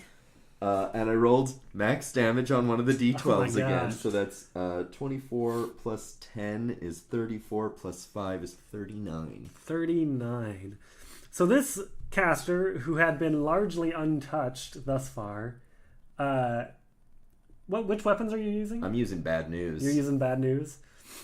And this was your action surge, right? Yep. Okay. So you killed one caster, and then you turn your attention to this one. So that one drops, and you immediately just you're already looking through. So it's pretty much just you just turn slightly and fire twice. How many times? Twice? Yeah, so it was twice at each of them. Okay, so fire twice at this guy as the two bullets just pierce right through his head, and he just falls over to the ground dead. And you see the barrier around Dolak dissipate. You get the blam! I dramatically empty the empty chamber out of bad news, and I just go, I'm coming for you next. And it is now Daya's turn. Okay. I'm going to pop out and Or at Ryan's request, actually, I say, dodge this. and I'm going to 3rd level witch bolt at Dolak. Do you make an attack or is It's that an a attack. save? Okay. Come on, baby, don't fuck me up. It's a natural 19 plus 8. That'll do it. That'll hit. So that's 3d12. And then plus sneak attack. Yeah. Oh man, with sneak attack. So 10, 14. So 18 Where are plus you? sneak attack. 21. 27 points of damage. 27 to Dolak. Yep. This is the Nice. shit I do like. So you reach your hand out as that one's like an arc of lightning, isn't it? And then you keep it up. You sustain it.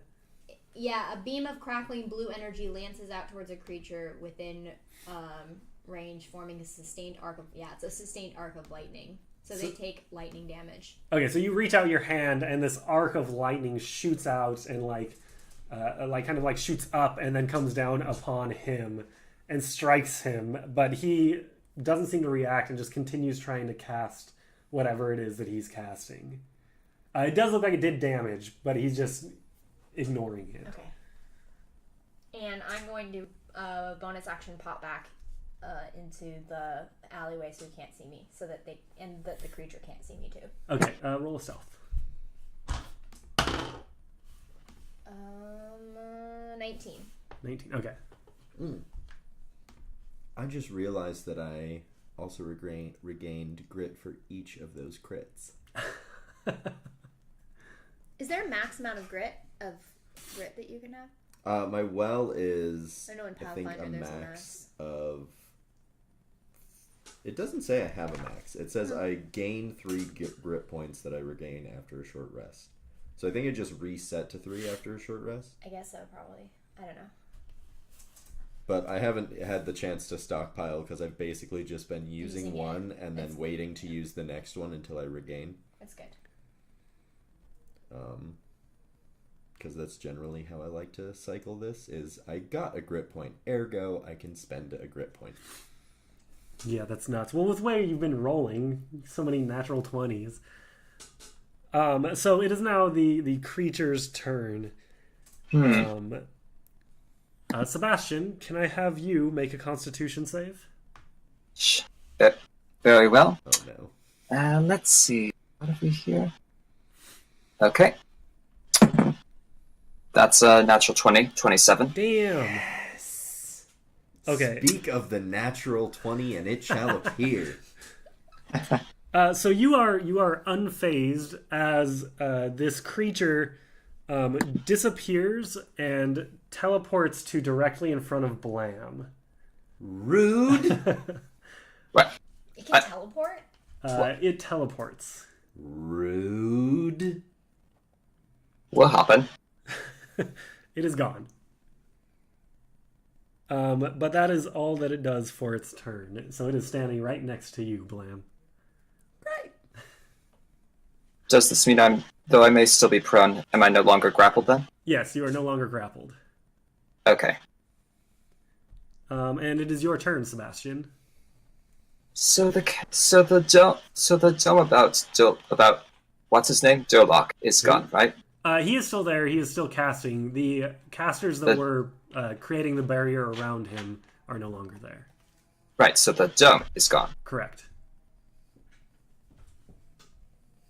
I'm just gonna fly up to him and attempt to attack him with the good old Great Axe of Doom. All right, do it. So, ow. Okay, well, wait, right, advantage. 12. That will not hit. Yeah, no, that won't hit. In for a penny. Let's try again. Okay, that's better. That's a 22. That one will hit. Good. And 11 damage. For 11 damage. So you strike him after missing the first time. Like, you're kind of amped up and run up. You're in your rage. And you just swing wildly, despite the fact that he's not really moving. And a little bit embarrassed, you then, the second time, swing and strike him. But again, he just continues focusing on whatever it is he's casting. Still a solid hit, though. Still a solid At least. yes. It draws blood, that's for sure. Another. Miss me. And Blam, it is now your turn again. Oh, doggy. I'm gonna disengage as a bonus action and get as far the fuck away from that thing as I can, maintaining line of sight on what's his name. Okay. And then I'm gonna shoot what's his name. Who? Who? And the first shot, I'm going to Deadeye and Violent Shot. Okay. Steal. Actually, that one's been rolling real well. I want to keep rolling it. My paladin dice? Or my goopy boy dice? The goopy. So the first roll was a 15 plus 11 is 26 to hit. That'll hit. And that's going to be... So you're shooting at Dolak, right? Yeah. Okay. And this is Violent and Deadeye. Okay. That is 18 plus 1 is 19 plus 5 is 24 damage. That'll hit. Or no, that is damage. That'll do damage. Yeah.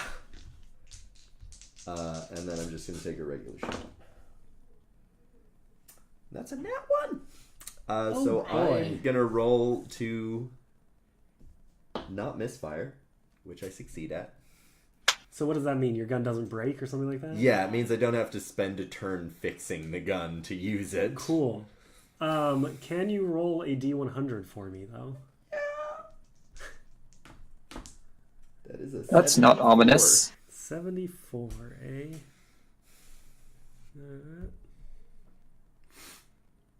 Cool. That's never good. I hate this. I like this. We're fucked. 74. Oh, that's kind of disappointing. You fire off your first shot, which hits like directly, pretty much. Fire off your second shot, but as you're doing so, there's some like rubble and rocks underneath your foot, and you're kind of like getting a stance to like steady yourself better. But your foot slips on these rocks, and you just fall prone. Ew. Yeah, just like get kicked back by the. Yeah. Tiny goblin soft. So you are prone, Oh! and you have this large creature. Just No, like, I ran away from it. Remember? yeah, Okay. it's still looking at you. I hate That this. clearly has its attention on you. I hate this. Please kill him before it gets to me. And it is now Daya's turn. Okay. I am going. Does the Undertaker look hurt? He looks. He looks like he's taken some damage, but he still seems pretty sturdy. Okay, and has the creature taken any damage? It has taken a small amount of damage. Yes.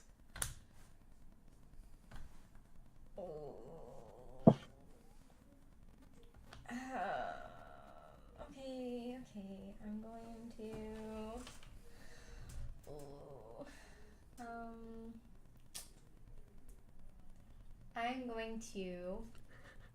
I'm going to. Dart out, and I'm going to witch bolts at 3rd level at the Undertaker. Now you do still have your witch bolt from the last turn is up. And Oh down. yeah, yeah, it's you- still up, so I'm However- gonna keep hitting him. It only does 1d12 after the first round.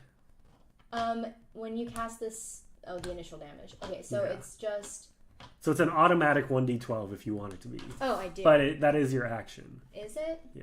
It's But just it's- the casting time is 1 action and the duration is 1 minute. Right, but I think it says something like you The can then spell on your ends if you use your action to do anything else. yeah. So you can just get an auto D12 without Exactly. having to roll to hit. But it is just a d12, not a 3d12. Which is P good.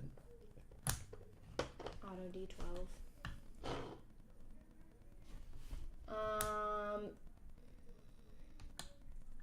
But it's not to hit, so it wouldn't get sneak attack damage. No.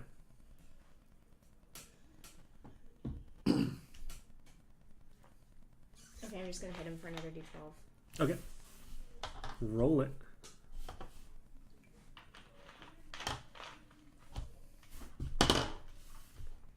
That's 11 Nice. lightning damage. So continuing to keep your arc on him, you send another bolt of lightning through the arc, and it strikes him again as he continues just holding the staff and talking to himself. And did you want to do anything else? That's all. Were you going to get back into the alleyway, or are you just staying out now? I'm still in there. I'm concentrating on the spell, Okay. but I'm still hidden from him. Okay.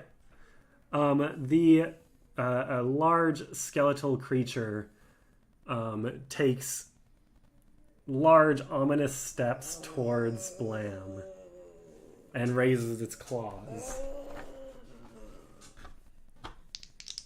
I hate this. Don't make the noise. Don't make that noise. That's a bad noise. That's I a very hate bad this. noise. Please don't make Stop. that noise. You need to stop. Nikki, look at this. You need to This is stop. a roll with advantage. Oh, buddy, you were fucked either way. Oh. Boy. Oh, that was a double nat 20. You rolled an attack with advantage, and both of them were 20s. Why does he have advantage? Because you're prone. I hate this.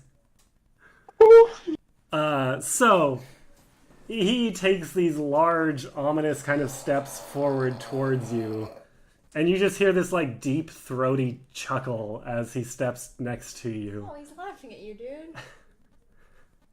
Raises his claws up and strikes you twice for 60 piercing damage. Oh no! Oh no, he's down! Oh dear. Goblin down. Goblin down. We don't have any healing! I'm a barbarian, I don't heal. I'm a warlock! And it is now Sebastian's turn. It's okay, Johnny. Okay. Take it. It's okay. You won't attack I'm me. going to... Since... You don't know that. Well, I'm going to... I'm just going to keep attacking Dolok, because if he's the source of this creature, maybe that will end the creature. Okay. Anyhow, I'm gonna keep whacking at him, so... Rob shouts, "Stabilize the gun, man. Do it for Paul." As in the chat, sorry. Oh. No, there's just someone standing nearby. Oh, You yeah. know what Blam would want you to do, and it's not save anybody. That's true. It's kill the human. Well, he's not a human, but still, like, kill him. But yeah, Do it in for honor Lamb!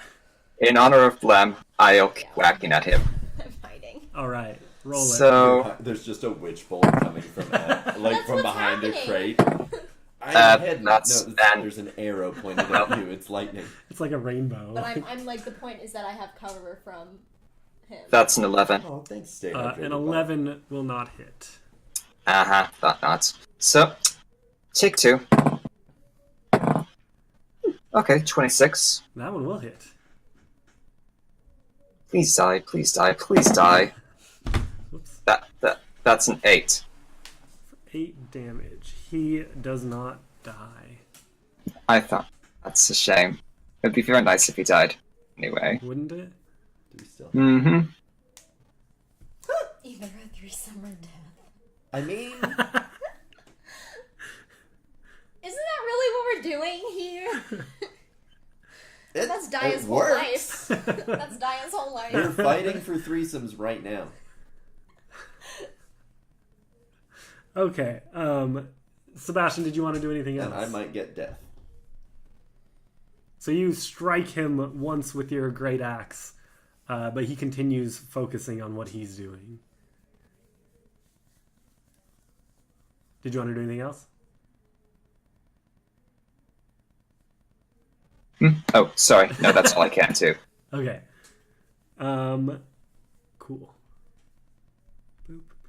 Boop. Blam. Can you roll a death save for me? 18. That is a success.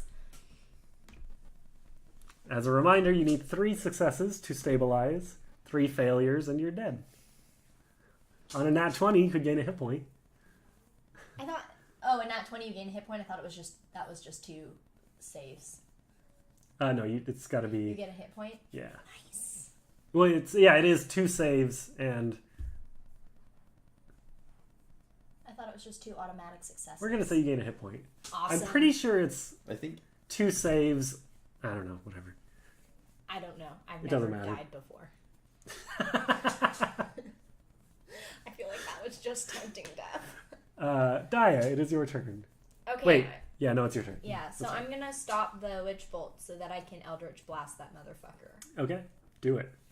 And I get sneak attack damage. Yep, Sebastian is next to him now. 20 20. for the first one, Okay, that'll hit. and natural 20 for the second one. Nice.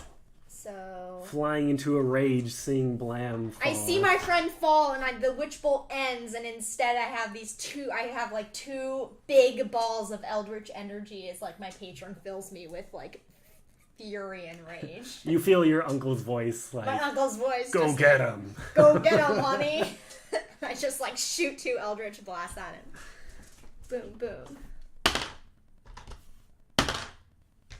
Okay, so that's 8 for the first one. And then that's plus. Oh.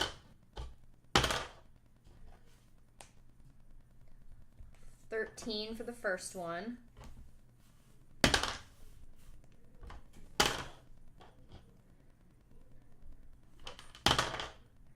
And 16 for the second one. 16 damage? Yeah, for the second one. Damn. So you feel your uncle's energy flowing through you at the same time as you fire these eldritch blasts at Dolak after seeing Blam fall. And they strike him, and you once again, you blow like a hole through Dolak, who like, you can now see through him, and he stands there for a moment still, although you see his mouth stop moving, and then he just crumples over to the ground. Woo! Root.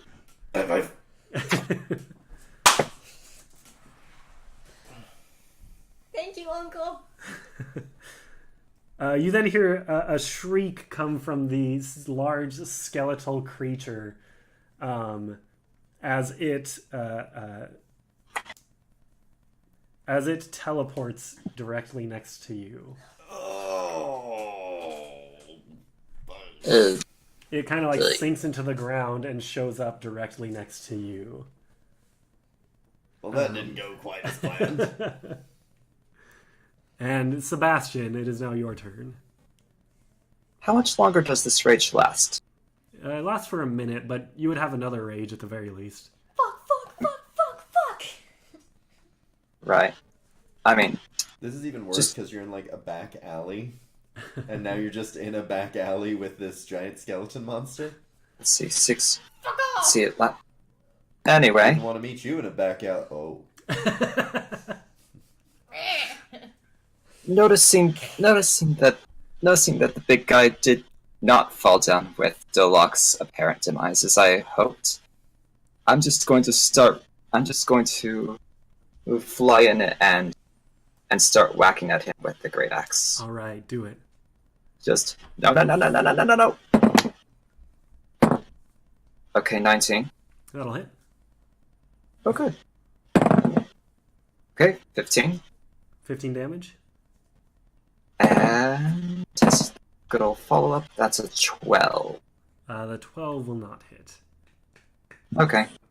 But you also seeing, like, I mean, your focus has been on Dolak, so you see Dolak fall, turn around and see Blam on the ground, unconscious, and immediately fly over to where Daya is and strike the large undead creature towering over her. It's bigger than me? It is 10 feet tall. Oh, God, it's huge. It is very big. It is a large creature, so it's 10 by 10. Oh, yeah. Blam, can you make a death save for me? Do I get to add my con modifier to that? You do not. It's a straight D20. It is a 9. That is a fail. What's the DC for save for? 10. 10? Daya, this thing is directly in front of you, and it is your turn. Oh, it's my turn! Okay. I am going to... it hasn't hit me yet, so I'm not going to do that. But it has been hurt. Yes. So I am going to toll the dead. Nice. On it. So like this big bell, like the Liberty Bell, like appears above it and just starts tolling really loud in front of it, and my eyes glow black and like I have black energy all around me. So I'm gonna toll the dead. He needs to make a wisdom saving throw. All right. Please fail. What's the DC? 16. Is a 4 enough? I think so. So he takes Oh, 3D. no. He takes 2d8 necrotic damage. Oh, and that's actually 2d12. Yeah. Nice. Because he's taking damage already? Yeah. So 11. 16 points. All right. So you toll the dead on this thing, which, like you said, there's like a bell and Boom, all that. Boom. And it crushes him with necrotic damage, but it doesn't quite seem to have done as much as you would have expected. Because it's undead. And I'm going It's to... weird that Toll the Dead would be ineffective against the dead. Dead, yeah, you'd think. Then I'm going to bonus action disengage. And run away. Yeah. Okay. And yeah. I'm gonna disengage from it so that I'm out of its range. So seeing that you did that and then turned and ran away, it just completely ignoring Sebastian, it starts just walking its ominous long strides after you. Wouldn't that provoke an opportunity attack? Yeah, you would get an opportunity attack. Okay. So... Well, that's an 11 to hit, so I imagine nada. That does not hit. Thought not. So it is going to walk up and attack Daya. Not with advantage. Oh, but it does attack twice, so... Boy. What's your AC? 18. How much health do you have? I use shield. How much health do you have? Shield. So what's your AC after shield? 23. How much health do you have? Fuck! Really? I have 100. Oh, you still have 100? Yeah, I have. Oh, well, shit. Okay, you take 40 piercing damage. You pull up your shield, and it goes right through the shield anyway. Fuck! Both attacks. I'm going to reaction, Hellish Rebuke. Alright. So he needs to make a dex save. Okay. What's the DC? 16. He fails. Yes, so he takes 3d10 fire damage. 10, 18.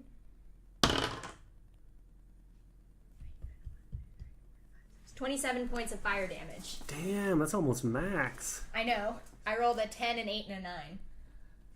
It doesn't like that, as flames burst around it, but it is still standing. I yell, like, as I do, as, like, the rebuke happens, just like, get away from me! And just, like, push all that energy. The fire just comes out of towards him. Nice. And I'm, like, there's, like, residual flames around my body. You see, like, the muscles on this skeleton, like, almost boiling from the flames. As it is now Sebastian's turn. Where's Blam relative to Daya and the Beastie?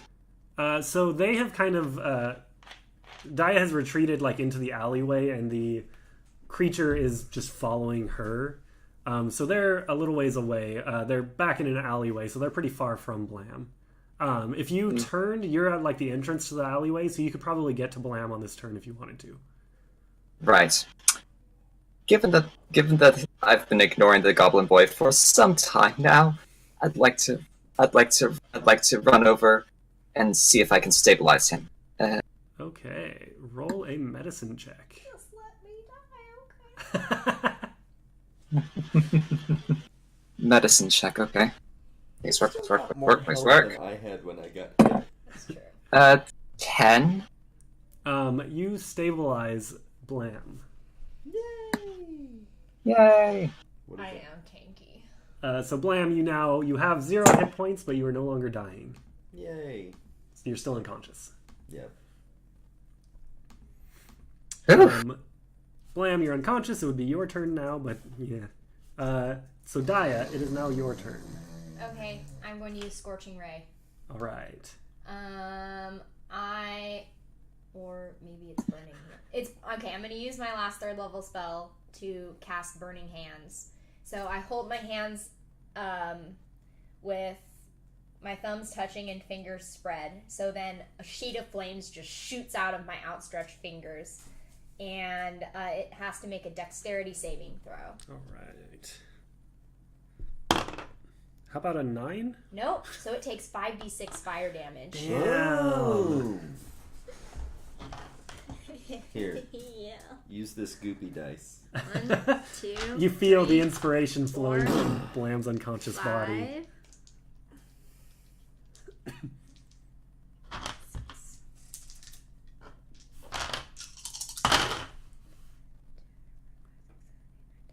So 13 points of fire damage. 13. So the flames erupt from your hands and just bathe this thing. As you see, it's once again, it's like muscles are almost like boiling from the heat and the flame. But it continues after you.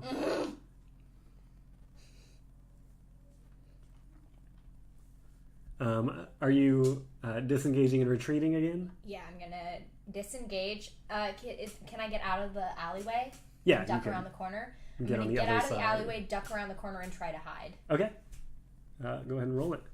Am I getting out of its line of sight too? Yeah. So would I have like advantage or anything on the stealth Not roll? advantage. You can try to Or stealth. the DC might be lower or something. 21. Okay. It is now its turn. So you run around the corner and like duck behind like a little porch or something like that and try to hide as you see it step out of the alleyway and look around for you. God damn. So it kind of looks around for a moment and then you see it turn around and go back into the alleyway.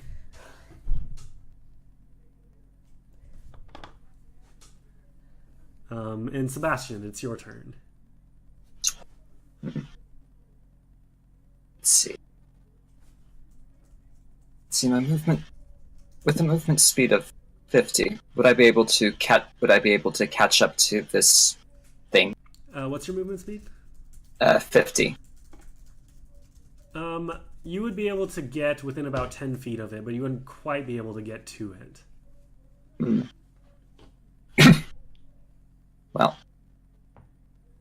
Well, given that Lem is now stabilized and I can't really heal, I'm just going to tear down the alleyway to catch up as best I can. So you head down the alleyway, and you just see this thing at the end of the alleyway has turned around and coming back towards you, and you do not see Daya. Okay. Good. Daya's out of sight. Blam is unconscious. Daya, it's your turn. Okay, I'm going to sneak out from where I am. Like, slide along the wall and peek over the edge. Is its back facing me? Its back is facing you. Okay. I am going to cast.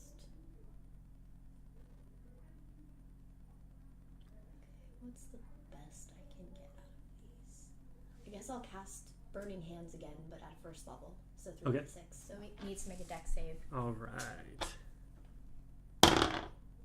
It succeeds. Damn it. So nothing happened. Oh, It no, takes it half takes damage. half damage, Yeah. so.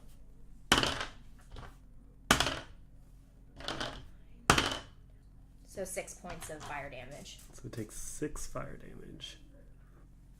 So you kind of sneak around the corner and with its back turned, unleash your burning hands again. Makes it sneak attack damage. So 9. Another 9? Yeah. So yeah, you come around the corner and unleash, with its back turned, you unleash your burning hands again as it spins around, like clawing up like the wall a little bit as it does so because its arms are just so long and lanky, and clearly has its attention back on you. And are you doing anything else? I'm going to run and hide again. Okay. Rogues, So baby! it spins around and stares at you, and you freeze for a moment, then just turn and run and hide. Bye! Cool, thanks, bye. 21. Okay. Duck back again. It Can't see me, I can't see it. I can't see it, I can't see me.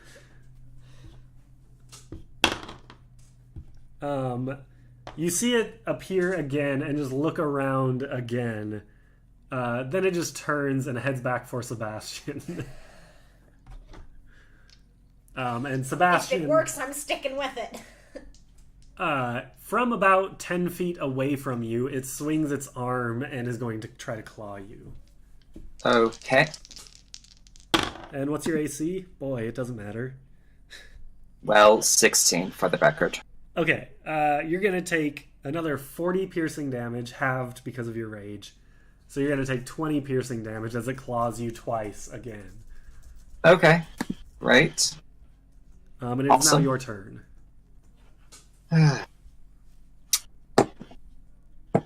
Well, you know the drill. Whacking with the great axe. Okay. Okay, that's a 26 to hit. That'll hit.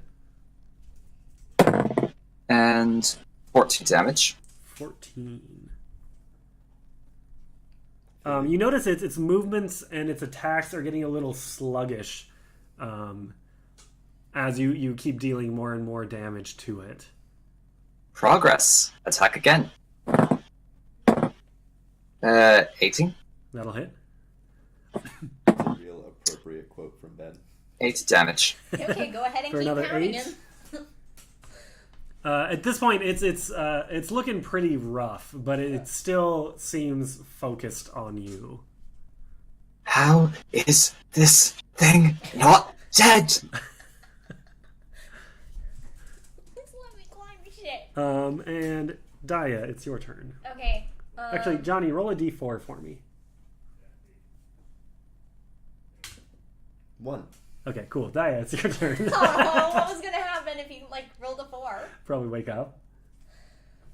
Sorry, buddy. I have no healing magic, and the crazy, creepy things between me and you. Otherwise, I'd totally be there helping you. But I can't. Sorry, Blam. Okay, I'm going to run around, and from around the corner, I'm going to fire 2 Eldritch Blasts at All it. right. 18 That'll hit. and 23. What does it look like as you kill this thing? Okay, so you're really cool, guys. So even though I'm really scared of this thing because it's creepy, but it's kind of on fire. Oh, there's another Ben quote. Red Bull, it's like water, right? And I round the corner and I take a deep breath just to steel myself because I have to defend my friends, and I take 2 huge balls of Eldritch Blast energy and yell, "Fuck off!" and throw 2 Eldritch Blasts at it that just hit it in the chest and start just making its entire body disintegrate. Nice. So it just starts melting into a puddle. It's after... a 4 on the Eldritch Gorometer. Gorometer. It just all melts into a puddle of boiling muscles and bones and disgustingness. Take that! Soup's on. No! I drop a mic. You pull a microphone out of your pocket. I take out my staff and drop it. As it is defeated. I just want to point out that you defeated it with balls. Roll a con save. I'm just Anyway, that's a natural 1 because I'm gay. Daya kills the thing and then vomits. Naked balls! And with that, you have successfully defended Grimhallow. There are still pockets of humans about, but without Dolak and his plan, they are not enough to actually defeat the city or the village. And the monsters are able to band together and fend them off. I'm gonna smack Blam around a little bit. Okay, Blam, take a death saving throw fail. No! Just to wake him up. What did you get?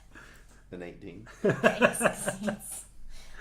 After a few hours, Blam does wake back up, and there is a feast has been prepared by Celeste and Nasha to It's celebrate. like a human with an apple in It's their mouth. definitely the Yeah. humans. But the village has been successfully defended. And I think that's where Hooray. we'll end it today.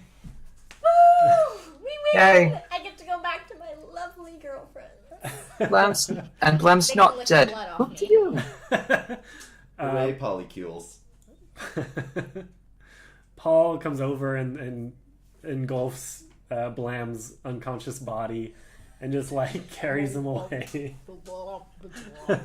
And Blam is then left out perfectly pristine clean. Yeah. Oh, good. He cleaned his balls. His balls they are already clean. were clean. The hair, even the hair, is spotless. It already was. I just got blood on it. Look, you've been running around a lot today. Yeah, it's probably not clean. Yeah. Well, I'm For all the clean fighting again, we've been like I doing. started this morning. Do we have Ben's end thing prepared by Ben chance? forgot to send us anything. Oh, Ben. I think you shared it with me at one point. Anyway, thanks everybody for watching this episode of Grimhallow. I hope you all enjoyed our monster shenanigans. We all are just a bunch of lovers. We all love monsters. Just some of us more than others. As you know. So yeah, if you liked this, go ahead and check out our other stuff on our Twitch and on our YouTube. Look forward to more Speak of the Devil and the rest of my campaign, Laia, coming in the future.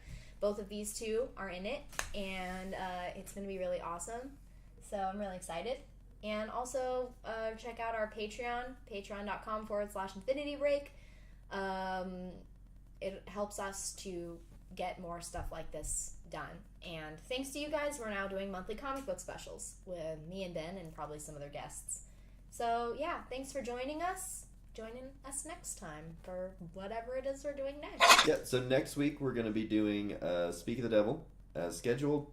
The week after that will be episode 2 of Laia, which means make extra free time in your schedule next weekend to re-listen to the first episode of Laia when it goes up on Google Podcasts, iTunes, all that sort of good stuff. And it's already up on YouTube if you want to Yeah, watch it's it. It's already up on YouTube. It's good to watch our I know live I'm going to reactions. watch it again to make sure that I can get back into the sane character.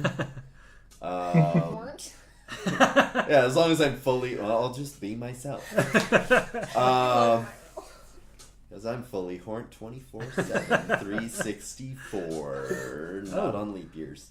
What is the one day that you I said not on leap years. Yeah, but there's 365 days in a year, right? Oh, well then... Not, So what is the one... You have to tell us what the one day is now. It's, Christmas because we love Jesus. Oh, yeah, naturally. No, that's naturally. specifically not the case. I'm going to say Halloween because I'm normally... No. I'm Oh, double. no, that's... I was going to say. Yeah. Thanksgiving. That's the one Okay. day. Oh I take a yeah, break. Thanksgiving makes me not horned. Yeah, Yeah. fully unhorned. Okay. Yeah. So and join then us for the also one no day a leap year years. when Johnny is not fully horned. Yeah, it's great. We'll see you next week, guys. Oh, if you want to find us on social media, I'm on Twitter at Nikki_Boylan. I'm at Andrew Epidemic. Come talk about baseball or tabletops, whatever. At Johnny Ronaldo. Scream. And I'm just around the guy they bring in. We don't know who this guy is. He just keeps showing You up. can find Glenn on the street. In the void. Like, it doesn't matter where you live, he's probably there. he's on the street there. Like, if you ever need someone to drop a pun, like, Glenn just appears. Also, definitely don't forget, check out the Lame On podcast because they're good and they're our friends. Yeah, and there are. So do it. And they were real good to us. Yeah. And we would like to be good back. Do we have a way to end this? Was there... I feel No, like it's bye. something monster fucking related. I love monsters.